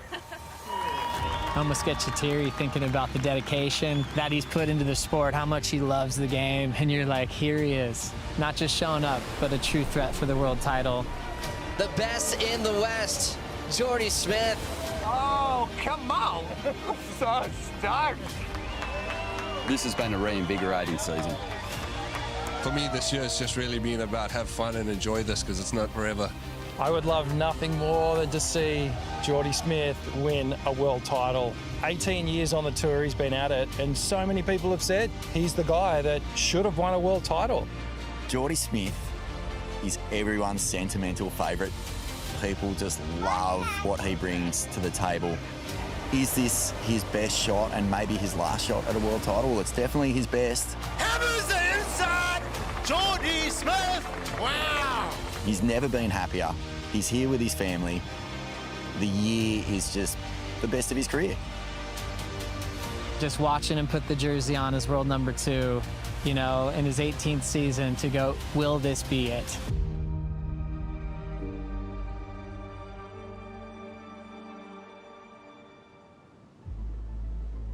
You're watching the Lexus WSL Finals.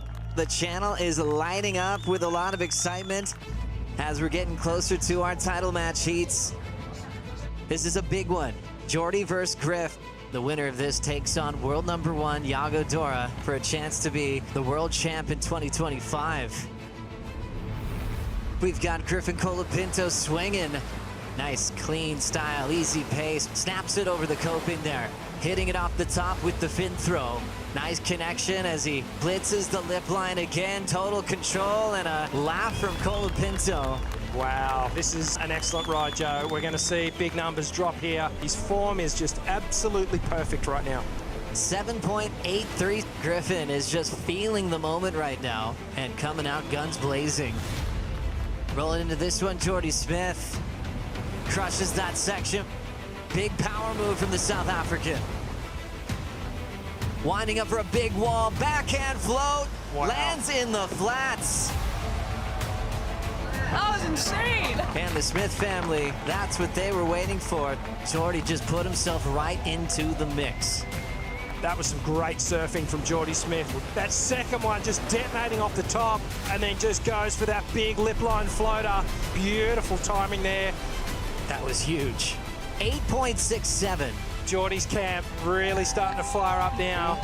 With one wave, everything's shifted. Now the pressure goes back onto Griff. Rolling into this one is Griffin Colapinto. Crushes that section. So much control in the tail drift.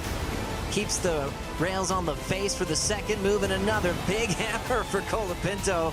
He's certainly showing the world that he's one of the best.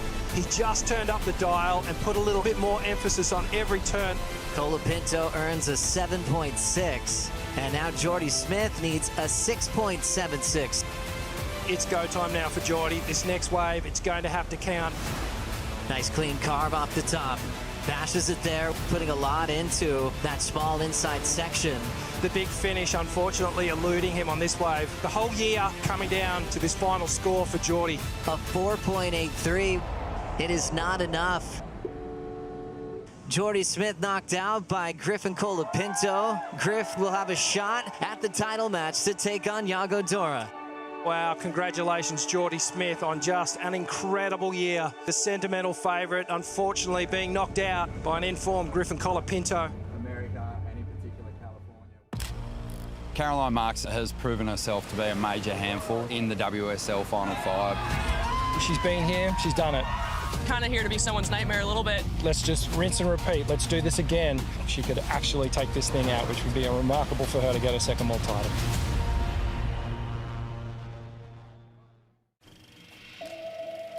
Caroline Marks has proven herself to be a major handful for the world's best in the WSL Final 5 over the years. It's Caroline Marks up 1-0 against Katie Simmers in the title matches. She's been on form all day. There's no story more famous than when she went on a run and snatched a world title away from Carissa Moore, getting her maiden world title. Caroline Marks takes the first heat of the title match to put Carissa Moore under pressure. We'll see if Carissa Moore can find redemption in this matchup, Rosie. Those 3 words, must-win situation. Caroline chucks some spray. Last of Caroline, 7.6, the best of the matchup. 5-time world champ trying to save herself here. Connects, has to bottom turn aggressively to get a 2-turn combo, and it's not enough. It's official. Caroline Marks is your 2023 world champion. Caroline's been here, she's done it.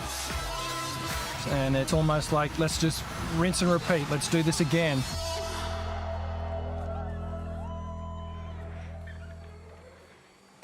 These, right here, the world title and Olympic gold medal have been my 2 biggest goals in my career and in surfing that I can ever dream of, and it's been a good couple years.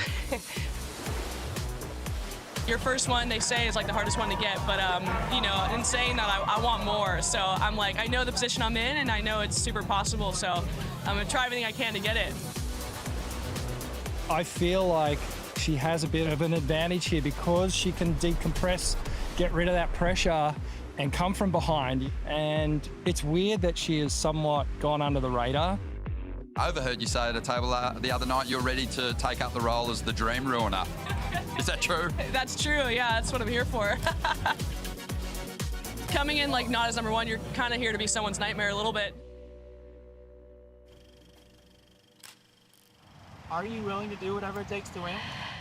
Yes, I am. I'm so freaking ready to win a contest. This young surfer coming from the island of Oahu, her first ever championship tour victory. Let's hear it for Betty Lou Sakura Johnson. Final move, bang! You've just won lowers, 2 event wins in the same season here in 2025. Betty Lou's had a dream season. She had highs, she had lows, but this year it clicked. This confidence, this momentum, and she could be looking pretty deadly. And when you see a surfer of her talent click into a mind space where, okay, I'm not just here trying my best against my heroes, I'm actually here to destroy their dreams. That's when you start seeing performances like the ones she put on throughout this year. Here to just, you know, be in the present and enjoy this beautiful place and, yeah, hopefully make it all the way to Mali, and we'll see what happens.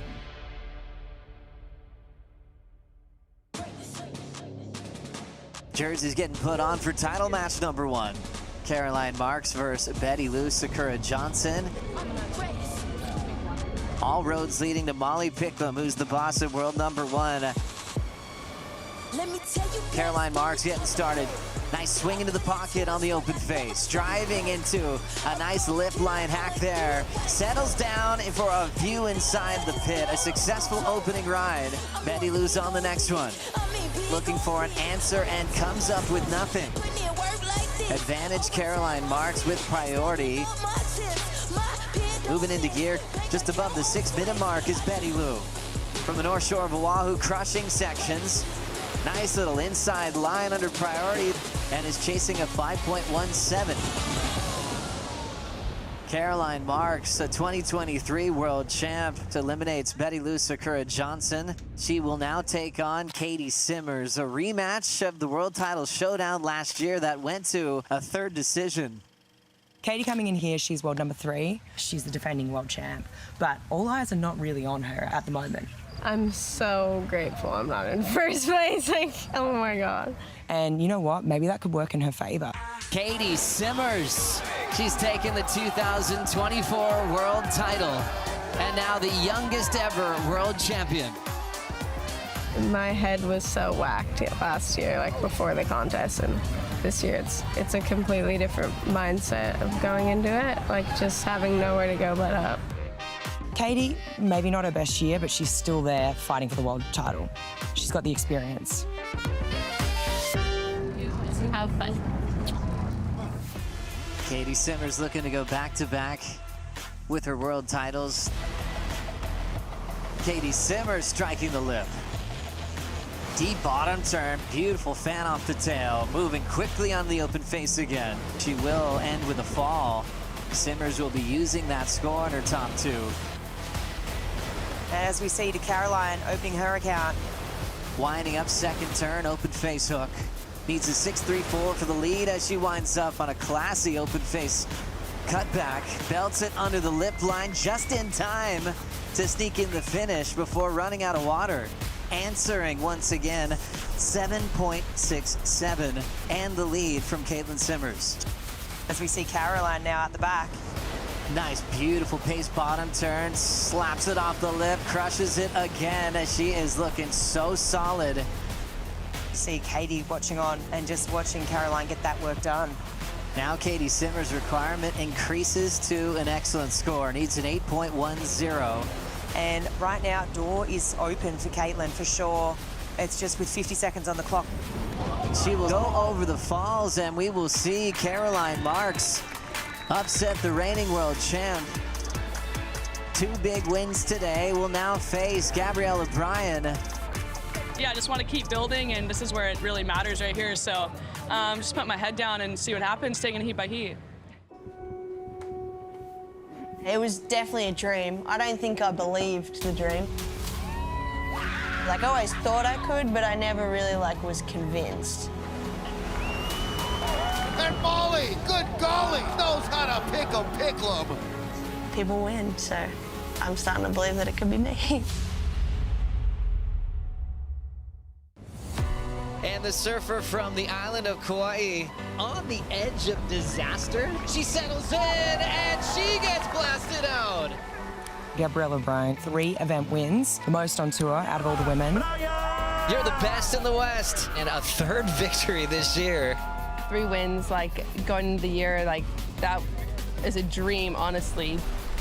You're always going to be the underdog until you prove otherwise. This is the season that she's doing it. 100% it's a dream of mine to become a world champion. It was just a crazy dream for a little girl, but now I'm here and I have an amazing opportunity to go and get that.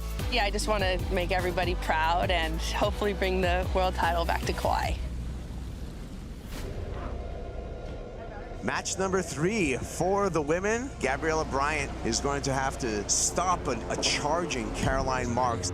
Should we get out there? It's undeniable the momentum Caroline's tapped into. Gabriella's been having to watch this unfold. It'll be interesting to see if she can disrupt this momentum.